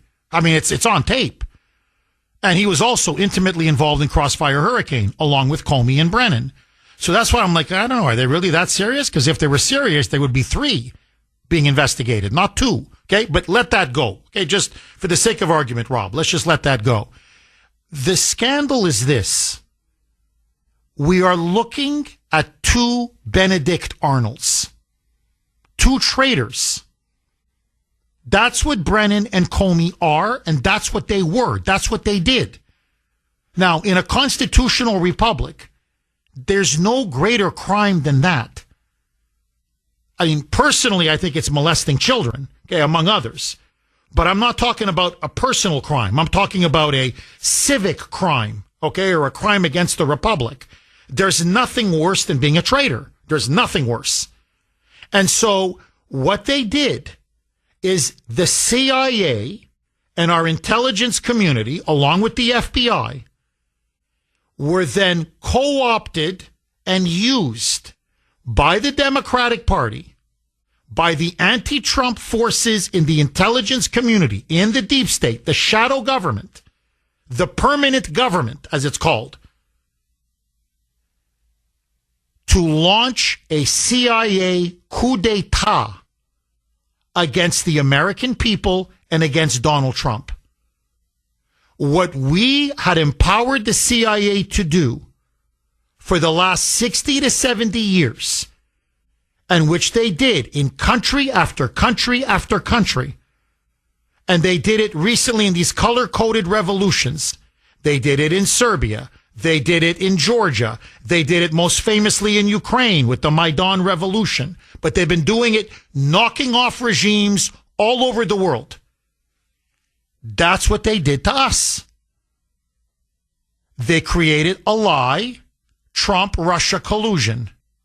They spread the lie to discredit this man, to get him defeated in the polls.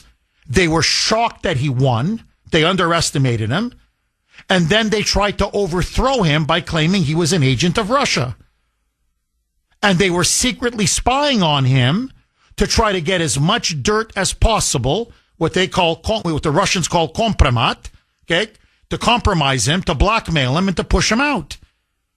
Now, by the grace of God, and it is by the grace of God, Trump is a multi-billionaire who, whatever his vices and flaws, he's not corrupt, and he's certainly not a traitor, and he's not into kids, and he's not into, so they couldn't get him, but they tried to overthrow him. 617-266-6868 is the number.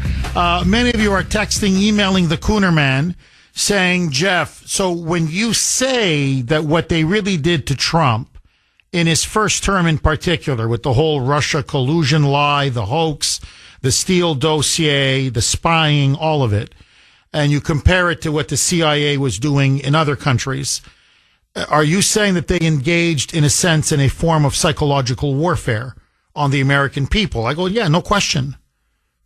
That's what they do. That's how they lay the groundwork.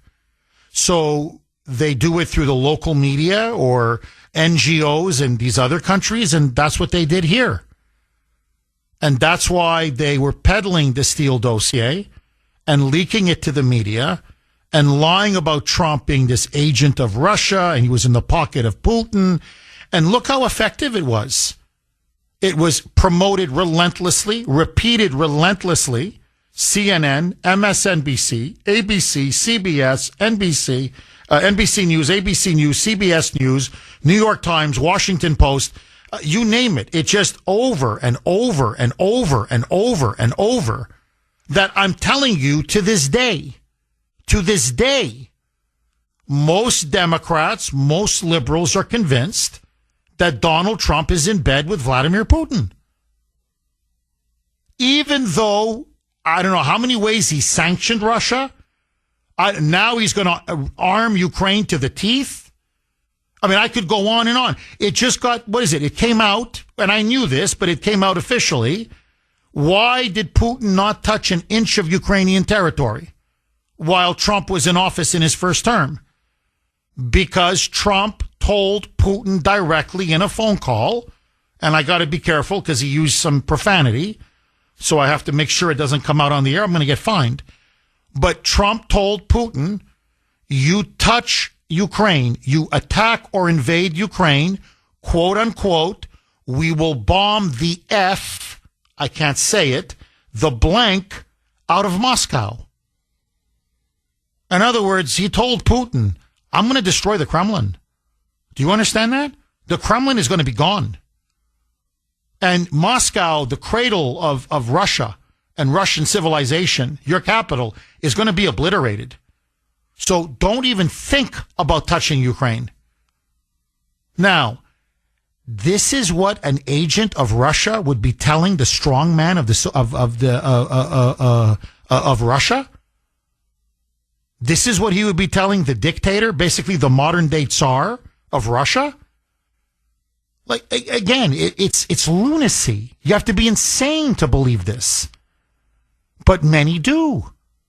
That's the power of propaganda. And they did it to lay the groundwork to delegitimize Trump so they could overthrow Trump. And they came very close. They thought they had him with Mueller. They thought they had him with some of these impeachments. They did everything they could. They had him on the ropes. And they effectively paralyzed his entire first term. Now, they've got another, I'm going to get to this probably tomorrow, they've got another plan lined up to try to derail his second term. But let's just stick to Brennan and Clapper and, well, not Clapper, to Brennan and Comey. Let's just stick to these two. They were one of the key players in this CIA deep state coup attempt to overturn the election of 2016 and to overthrow Trump from power. So they're modern day traitors. They're modern day Benedict Arnolds. And notice, this is their tell. They have a tell. They always accuse others of what they're guilty of. So what do they keep going on about? Crime against democracy. This is an attack on democracy. Who's been attacking democracy relentlessly? I know we're a republic, but I'm just saying, who's been attacking democracy nonstop? They have. Who refuses to respect the will of the people? Them. Who's the one that won't abide by election results? Them. Who's the one that's been stealing elections? Them. So everything they accuse us of, they're guilty. And they're all about power. And what they fear about Trump and what they fear, frankly, about you and me and MAGA and the America First movement is that we pose a mortal threat to their power. And believe it or not, their power is not the media. That's an extension of their power. Their power is the deep state. That's their power. Remember, and when reporters were pressed, but you were so wrong on Russia collusion, but you were so wrong on the Steele dossier, but those were all lies. And you kept repeating them. You know what their answer is? Well, that's what they told us, meaning that's what the intelligence community told us. So what? You just blindly parrot and follow what this intelligence community tells you? Like, hello, have you never heard of Journalism 101? This is an old saying. If your mother tells you she loves you, check it out. Even if your own mother tells you she loves you, corroborate it. In other words, make sure it's independently verified. You never just blindly repeat what's being told to you by some politician or some bureaucrat or some deep state CIA hack. But that's what they did because they're not journalists. They're Democrat activists and propagandists. But their power is the deep state. That's their power. And you attack that power, and they'll come at you with everything they have. Remember, the key to Hitler's power was the Gestapo and the SS, the police power that he wielded. The key to Soviet power, communist power, was the KGB. With the deep state, they can do anything. Without the deep state, they're finished. 617-266-6868. Bill in Medfield. Thanks for holding, Bill, and welcome. Hey, how you doing? I'm very good. How are you, Bill? Good. I don't know if I'm going to be allowed to be back on the show ever again after I say what I'm going to say. Don't worry. Bill, unless you swear, you will be allowed to come back on the show. So please just don't swear.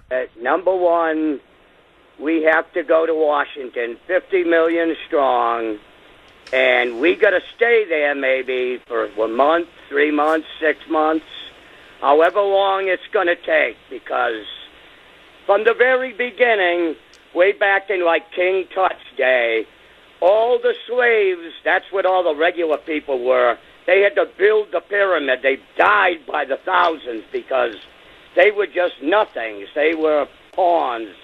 They were peasants. They died by the thousands building the pyramids. The modern day people, I don't want to insult anybody out there, but the college degrees live in the big houses, while the people who went to war, who go to work, who are in the hot sun and work their blanks off in order to survive, then fought to save the world, they live in apartments and little old beaten down old houses, so they ain't got any say. But when we go to Washington, we got to tell them, number one, we got to do away with the Fifth Amendment. That's got to be canceled. Number two, we demand that the people arrested that, like, who burned their phone, broke the phone, who surrendered in Afghanistan, who declared that Trump was, he was a Russian agent. That's right. Yeah. And another thing, number four, we got to tell them that we want citizens board as part of the government that oversees the government. That has to be. I don't know if you could have like 10,000 regular citizens put there. But in the end, this is the bad thing. If they don't arrest people, and if they don't follow suit and follow like the Epstein files to find out who is there, if they don't do it, we got to burn Washington down, and we got to attack the government. Sorry, I had to say that. Well, Bill, look, obviously you're entitled to your opinion, and I understand your frustration and your anger. You know me, I don't believe in violence. I believe we can do things peacefully, and we should do things peacefully. But look, Bill, you know, you were talking about how veterans, people like you who fought for our country, how you live in small homes or in small apartments, and you're living hand to mouth. It's even worse. Many of our veterans literally live in cardboard boxes on the streets. They're homeless. They've been completely betrayed and abandoned. And the very criminals like Brennan and like Comey and others send our men and women to wars all over the world with rules of engagement nobody could win, with no exit strategy, with frankly no plans for victory. And they come back maimed, many of them dead, many of them with PTSD, and then they just toss them aside like they're garbage. So you're absolutely right. The way veterans are treated is disgusting. It's absolutely disgusting. And look, you touch on something, citizen boards. Well, the voters, that's what we are. We're the board. I just find it incredible how, they treat us as if somehow we're their serfs. You mentioned the slaves that, were building the pyramids for the Egyptians. They think like, what are we? They're tax slaves? What are we? They're serfs? What are we? We're like, in other words, they act like we work for them. Have you noticed that? No, you work for us. See, that's what I find, frankly, I hate this attitude where people say, well, maybe they had their reasons for not releasing the Epstein files. What do you mean they had their reasons? They work for us. Now, we want transparency at the FBI. We want transparency at the DOJ. We want transparency in our intelligence community. You work for us. We don't work for you. Pam Bondi, believe it or not, we sign her paycheck. It's our taxes that pay her salary. I'm not picking on her. I'm just telling you, you can go back to any attorney general you want. Kash Patel, we're paying his salary. Dan Bongino, what do you think? It's all our money. John Brennan, I know now they're raking it in. MSNBC, CNN, they're making millions and millions, with their BS and their lies. But when they were running the CIA or the FBI, we were cutting their checks. We're the ones that sign it. I mean, effectively, we pay for it. So who are they to suddenly tell us what we can know, what we can't know, what we can see, what we can't see, what we're entitled to know, and what we're entitled not to know? So, no, I'm sorry, man. Now, no one died and made the CIA God.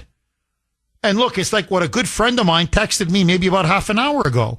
He goes, you want to know the CIA? And it's the FBI and it's the deep state. It's the intelligence community, the bureaucracy, okay, in general. The famous saying, and it was by Lord Acton, but he summed up the philosophy of our founding fathers. Power corrupts. Absolute power tends to corrupt absolutely. That's the CIA in a nutshell, and the FBI. You give these guys too much power, it's so corrupting. And now you've given them absolute power. Now they're completely, absolutely corrupted. So they don't think, the voters? The hell with, that's their attitude. What the hell with the voters? What do they know? We know. You think you run this country? No, we run this country. So I said it in 2016. I said it in 2020. I said it in 2024. The fundamental question of the entire Trump era, and we now live in the era of Trump. The way we talk about the era of Jackson, the era of Abraham Lincoln, the era of Theodore Roosevelt, the era of FDR, the era of Reagan, we live now in the era of Trump. That's how historians are going to see the last at least 10 years and maybe more. In the era of Trump, the question is, who governs?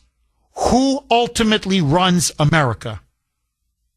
Is it we, the people, through our elected representatives, obviously the biggest one being the president, or is it this ruling class, this unaccountable elite, political, cultural, intelligence elite that think that somehow they're running an empire and that they're above the law? And that's frankly the issue about Jeffrey Epstein and about Brennan and about Comey and about all of them. Do we have a two-tier justice system, or do we have the rule of law, the equal application of the law, where everybody in this country is treated equally as it should be in a republic? In other words, do we the people rule? And what's happening is we're seeing an oligarchy being born in front of our eyes. And they refuse to accept the will of the voters. Again and again and again and again. So that to me is the issue of Jeffrey Epstein. When Pam Bondi says you're not going to see anything more from Epstein, I'm like, who the blank do you think you are? You're going to tell us what we're going to see and what we're not going to see?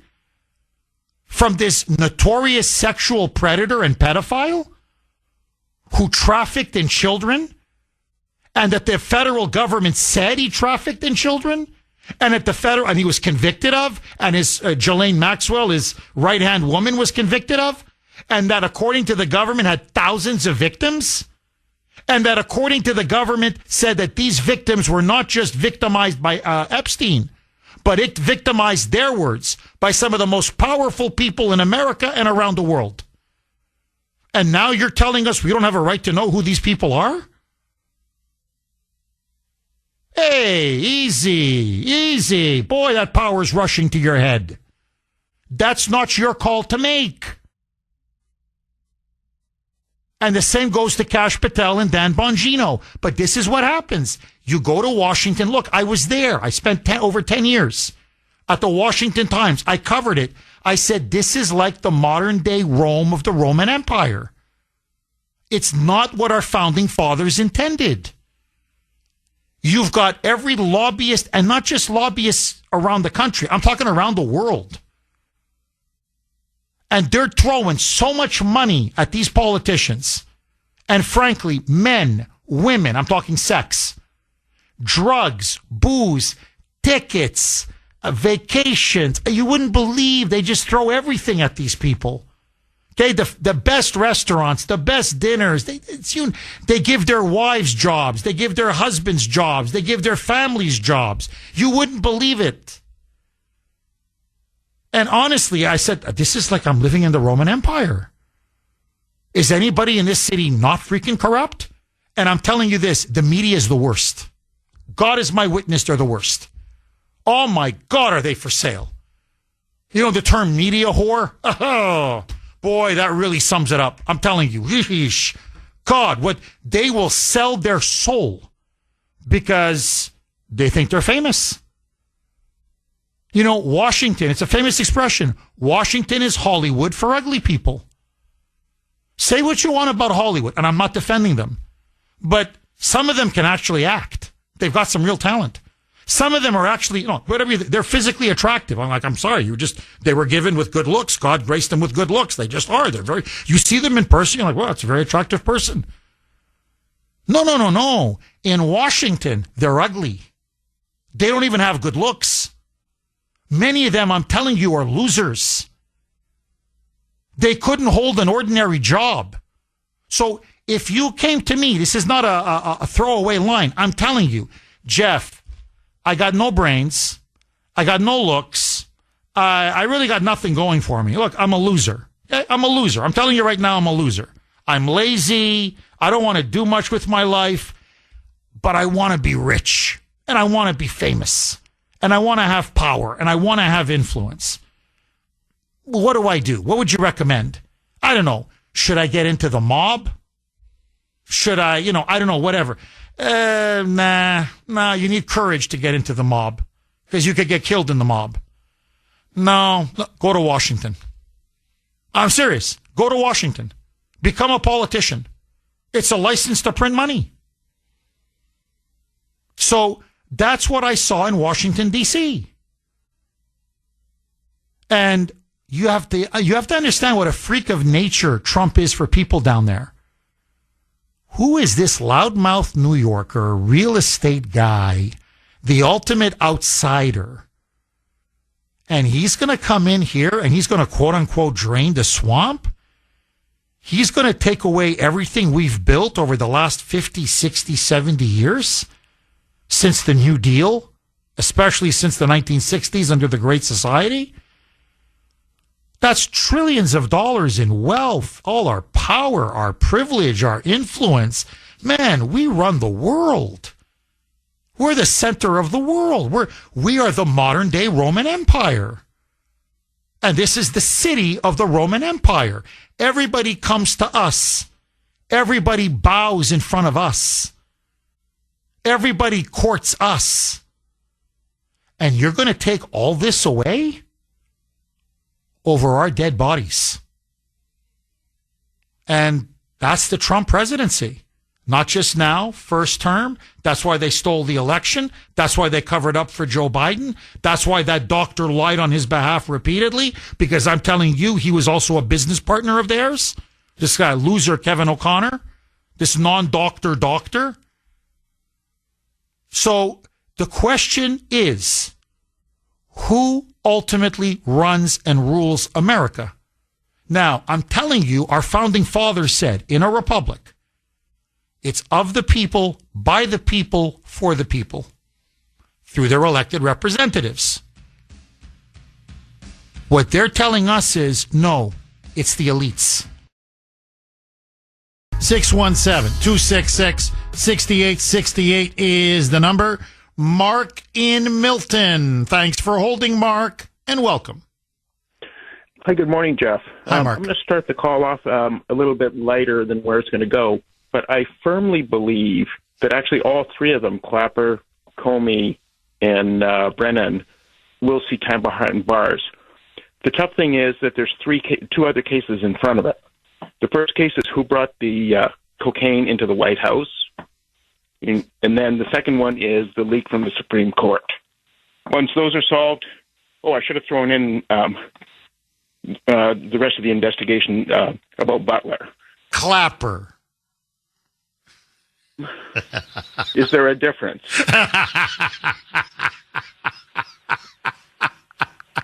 You make a great point, by the way. I mean, it's funny, but you make a great point. I mean, all of these open-ended investigations, it's just incredible, isn't it? Anyway, keep going, Mark. You're on a roll, my friend. So here's the point of my call.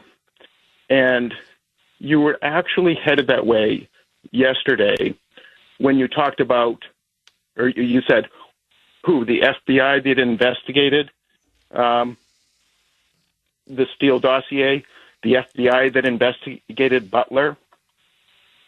We have never seen President Trump react the way he did, and such a sudden reversal.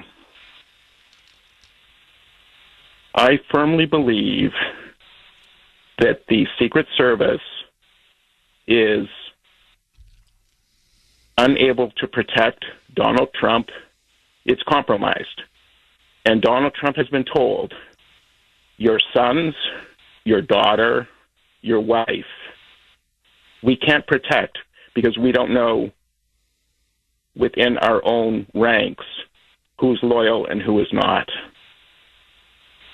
The Constitution, and this has been discussed many times on this show, can only survive and operate with a moral population, a moral and just population. A caller earlier today said, it's no longer up to the media. It's no longer up to the politicians. It truly has to be up to us, the citizenry. And I truly believe that the announcement that came out that, there's nothing here about Jeffrey Epstein is the second shot heard around the world. And we're either going to react or we're not. And I'd like to put myself out there and say, I would like to get together with as many true conservatives and patriots and begin the citizenry reaction and support of this president and what he stands for and what hopefully JD will bring in the following 8 years. But we have to get there, and it's going to take the citizens to do so. Well, Mark, I think you're not 100, you're 1,000% correct, as I like to say. And I can only add to what you're saying. Look, there's something, first of all, 6 Secret Service agents, I believe this was either yesterday or the day before, but it was within the last 48 hours, were inexplicably put on leave.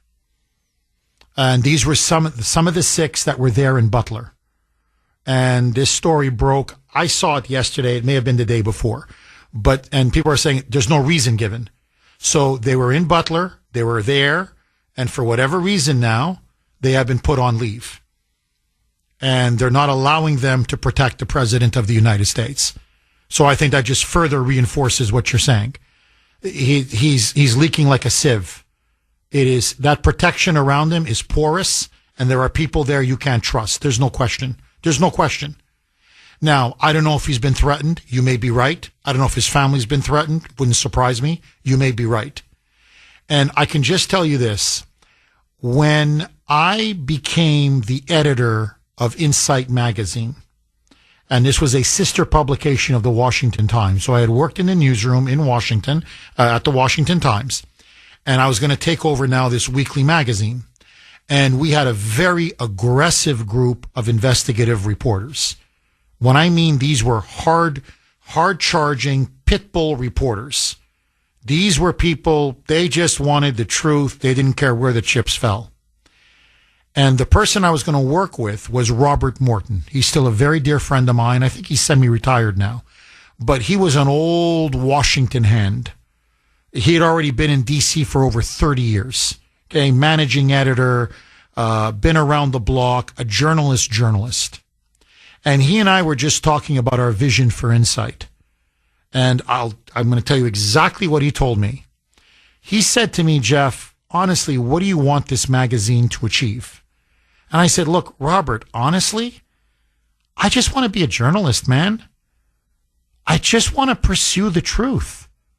I just honestly want to speak truth to power. To me, I love this republic. I love this country. I love its history. I love everything it stands for. And I want a magazine that people can read that will give them the truth about what's happening in our nation's capital. That's it. I go, really? That's it? His response to me, this is what he said to me. He said, well, Jeff, I got news for you. You're not going to be long for this city. Because the one thing this city will never accept is anyone speaking truth to power. And he goes, I want you to know, if you're going to do this, he goes, I'll back you. I'll completely back you. But he goes, I want you to know, they will do everything in their power to destroy you. And you're young, because I was younger then. And you think you're going to, young buckaroo like you, that you're going to take on the whole system. He goes, I'm telling you, they will break you. Well, fast forward, maybe 6 months, a year, whatever it was, Barack Hussein Obama was running for the Democratic presidential nomination. It was Insight magazine, under my leadership, that we broke the story that he was raised as a Muslim in Indonesia. And that, in fact, he attended a particular mosque. And that this mosque at the time, what was it, 2008, at the time, was it was a radicalized mosque. It was one of these jihadi mosques. And that Obama had very deep ties to radical Islam. Now, we broke that story. Okay, we mentioned his ties. He was a socialist. He was a Marxist. We uncovered all of that. But in particular, we uncovered the Muslim connection. Now, I'm telling you, I know the reporter who broke that story. Anyway, I got to be careful. But we had Obama on this dead to rights. The New York Times attacked me. Front page piece.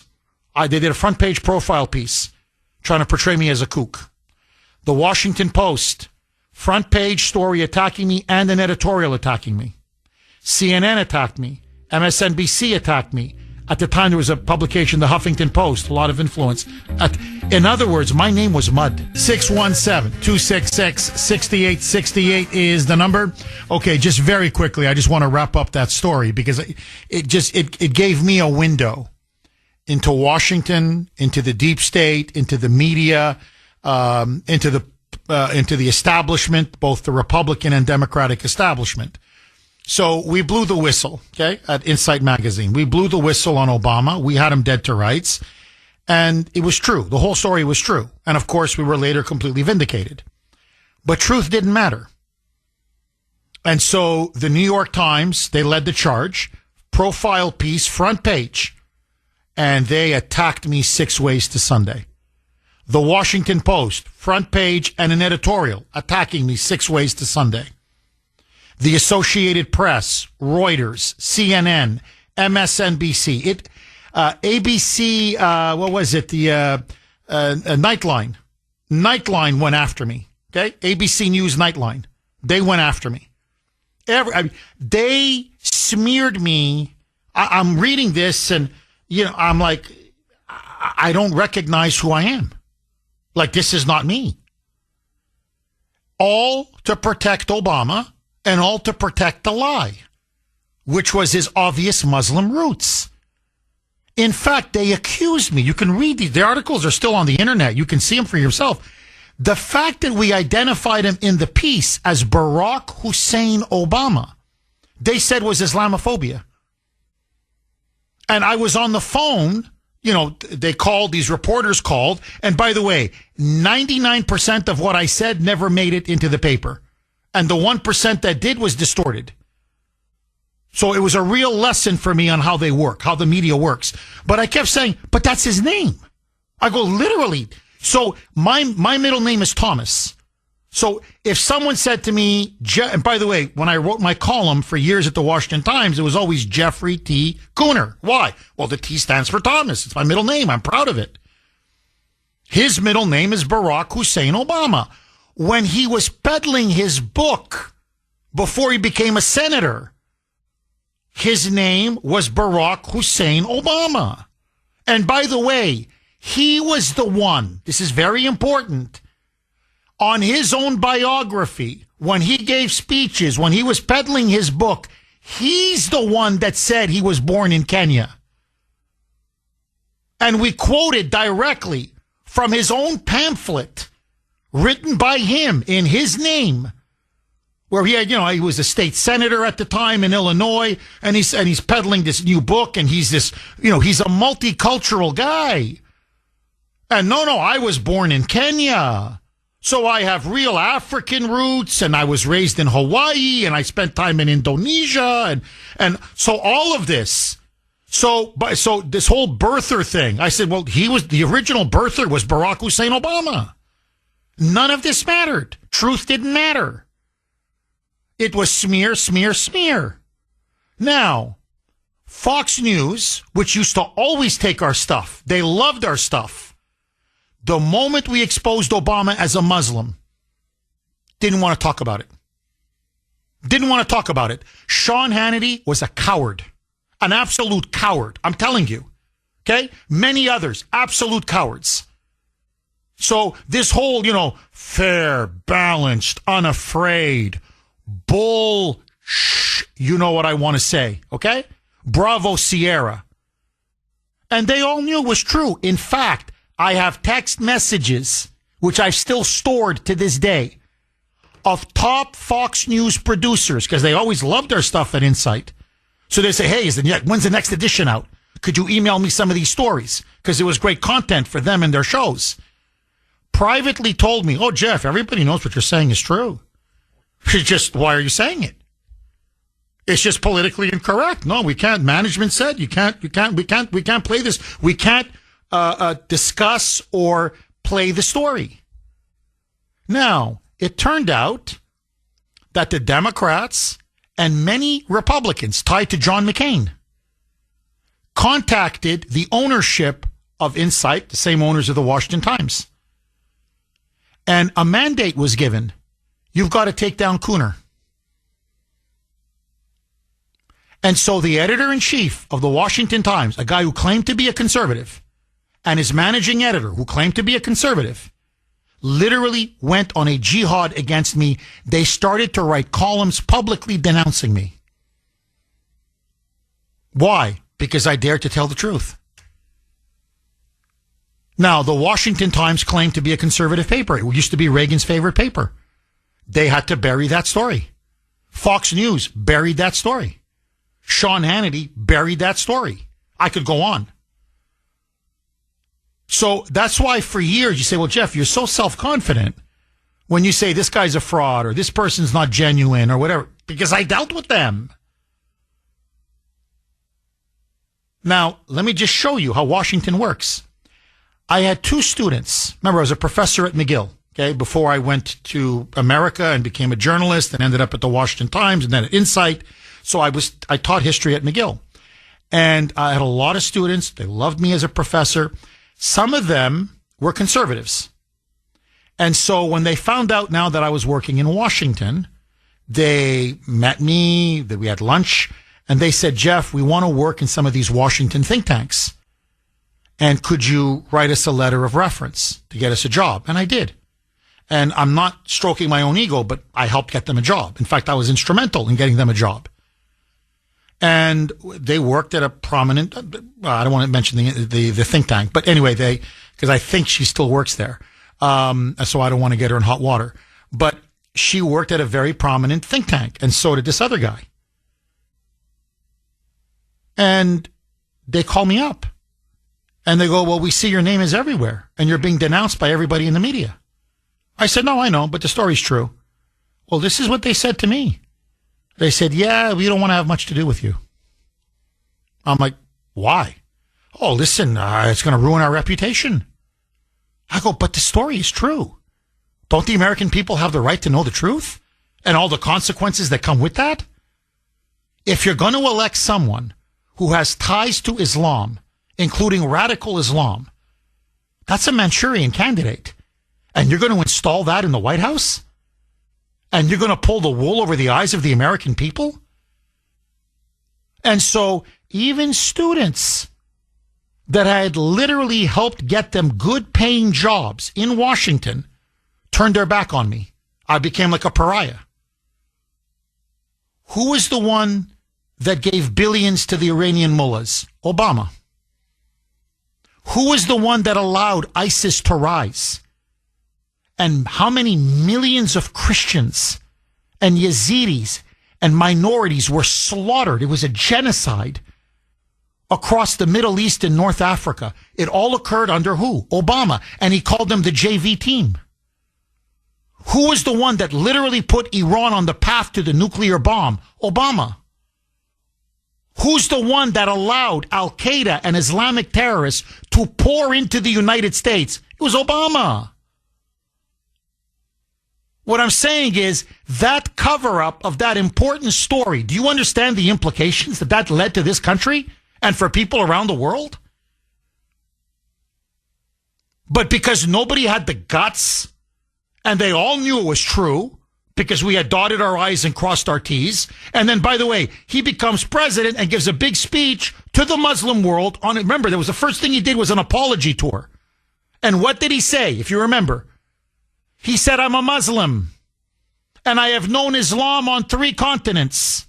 And he said, my name is Barack Hussein Obama. And then he gave an interview to the New York Times where he specifically told Nicholas Kristof of the New York Times that the most beautiful sound in the world for him is the call of the azan. Tim in the great state of South Carolina. Thanks for holding, Tim, and welcome. Hi, Jeff. Good morning. Hi. To answer your question earlier, the answer is yes. I do believe that they are going to be arrested. They are going to be cuffed, and we're going to see a lot of arrests. I firmly believe that. We're living in a situation right now where it's promises made and promises kept. We've had a disappointment in the last several days, obviously, as far as that phrase goes. I'm thinking that's been put on the shelf, though. The 2020 rig and Russia, he's bringing that to the forefront now. This is what's happening. I think they're going to be mass arrests. You played a clip of Brennan, and he seemed confident. Well, if you play the clip of Trump again and really analyze it, President Trump is playing possum. He is, well, I don't know much about it. They seem like real bad guys, just real bad guys. He's definitely playing possum. I mentioned before on the show that this was about probably 8, 9, 10 weeks ago now. He put out some truths that were very specific. He talked about military tribunals. He talked about all roads lead to Obama. However you want to phrase that. Okay, they were specific. 2020 rig is coming to the forefront. Russia is coming to the forefront. He doesn't truth things for nothing. I firmly believe that. I think most of us who follow this stuff, he's sending us messages, as I've stated before, in his truths. This is coming. This is happening. He cannot have promises made, promises kept. The next 3.5 years cannot be that. He knows that. He can't have a situation where, well, the media is going after him again for something. You stated something earlier saying that, I'm going to talk about something tomorrow because they're going to go after him on that, and I'll be listening tomorrow to that show. But no, this is all coming. Mass arrests, Jeff, are coming. Tim, from your lips to God's ears. Oh, man, do I hope you're right. I really hope you're right. Tim, thank you very, very much for that call. I really appreciate it. So Tim is an optimist, and God bless him. Look, we'll see. Fingers crossed. I hope he's right. I'm just being honest, again, from the heart. You can agree or disagree with me. I look at Pam Bondi. I look at Kash Patel. I look at Dan Bongino. I don't know. I don't know if that's the army I want to go to war with, if I'm going to be arresting people. I'm just saying. Andy in Milford. Thanks for holding, Andy, and welcome. Hey, good morning, Jeff. Hi, Andy. Thank you for my call. Hey, Jeff, very quickly before I begin, I was listening to Dr. Grace yesterday. Yes. Dynamite and the message from your sister in Tucson about adding to Dr. Grace's portfolio, putting conservatives in their place. Well, I got to thinking about that, Jeff, after the show yesterday, and I came up with one more thing to add to Dr. Grace's portfolio. Putting President Trump in his place. She sure reminded him who he works for. It's like ba-boom. Andy, let me ask, my friend, do you think we're going to see justice with some of these deep state criminals like Brennan, like Comey, as an example? I'm a cautious yes on that, Jeff. And as far as the rest of it, the Epstein files and all the rest of it, I just want to say this. Years ago in the 1990s, I was involved with Judicial Watch when they were going after and suing the Clinton administration, concerning all the corruption that was going on then. And over the years, that fell by the wayside. Other things became priority. What I'm going to do, Jeff, is, and I'm just practically looking at that, now that this Epstein situation is where it is, okay, what can we realistically be doing about this now? I am going to be hooking up again with Judicial Watch because the guy that heads it up now, Tom Fenton, he is actively suing the Bondi Justice Department under FOIA to get those Epstein files released. And actually, you might want to consider having him on the show if you're able to do that, to talk about it. And what I'm thinking, Jeff, is if enough of us got behind Fenton in this at the grassroots, now Bondi and Company is going to have real pressure that we're not kidding. We want those Epstein files released, and God's children are not going to be for sale. Andy, best audience in the business, I'm telling you, and an incredible way to end the show. Listen, I'll tell you what I'm going to do. I can't guarantee I'll get fitting on, but I promise you I will do everything I can. I'm going to talk to Sandy and see if I can get his number, and we'll reach out to him. I love the idea. I'd love to help Judicial Watch, partner with them. Let's get the Epstein files out in public. On that, bye-bye.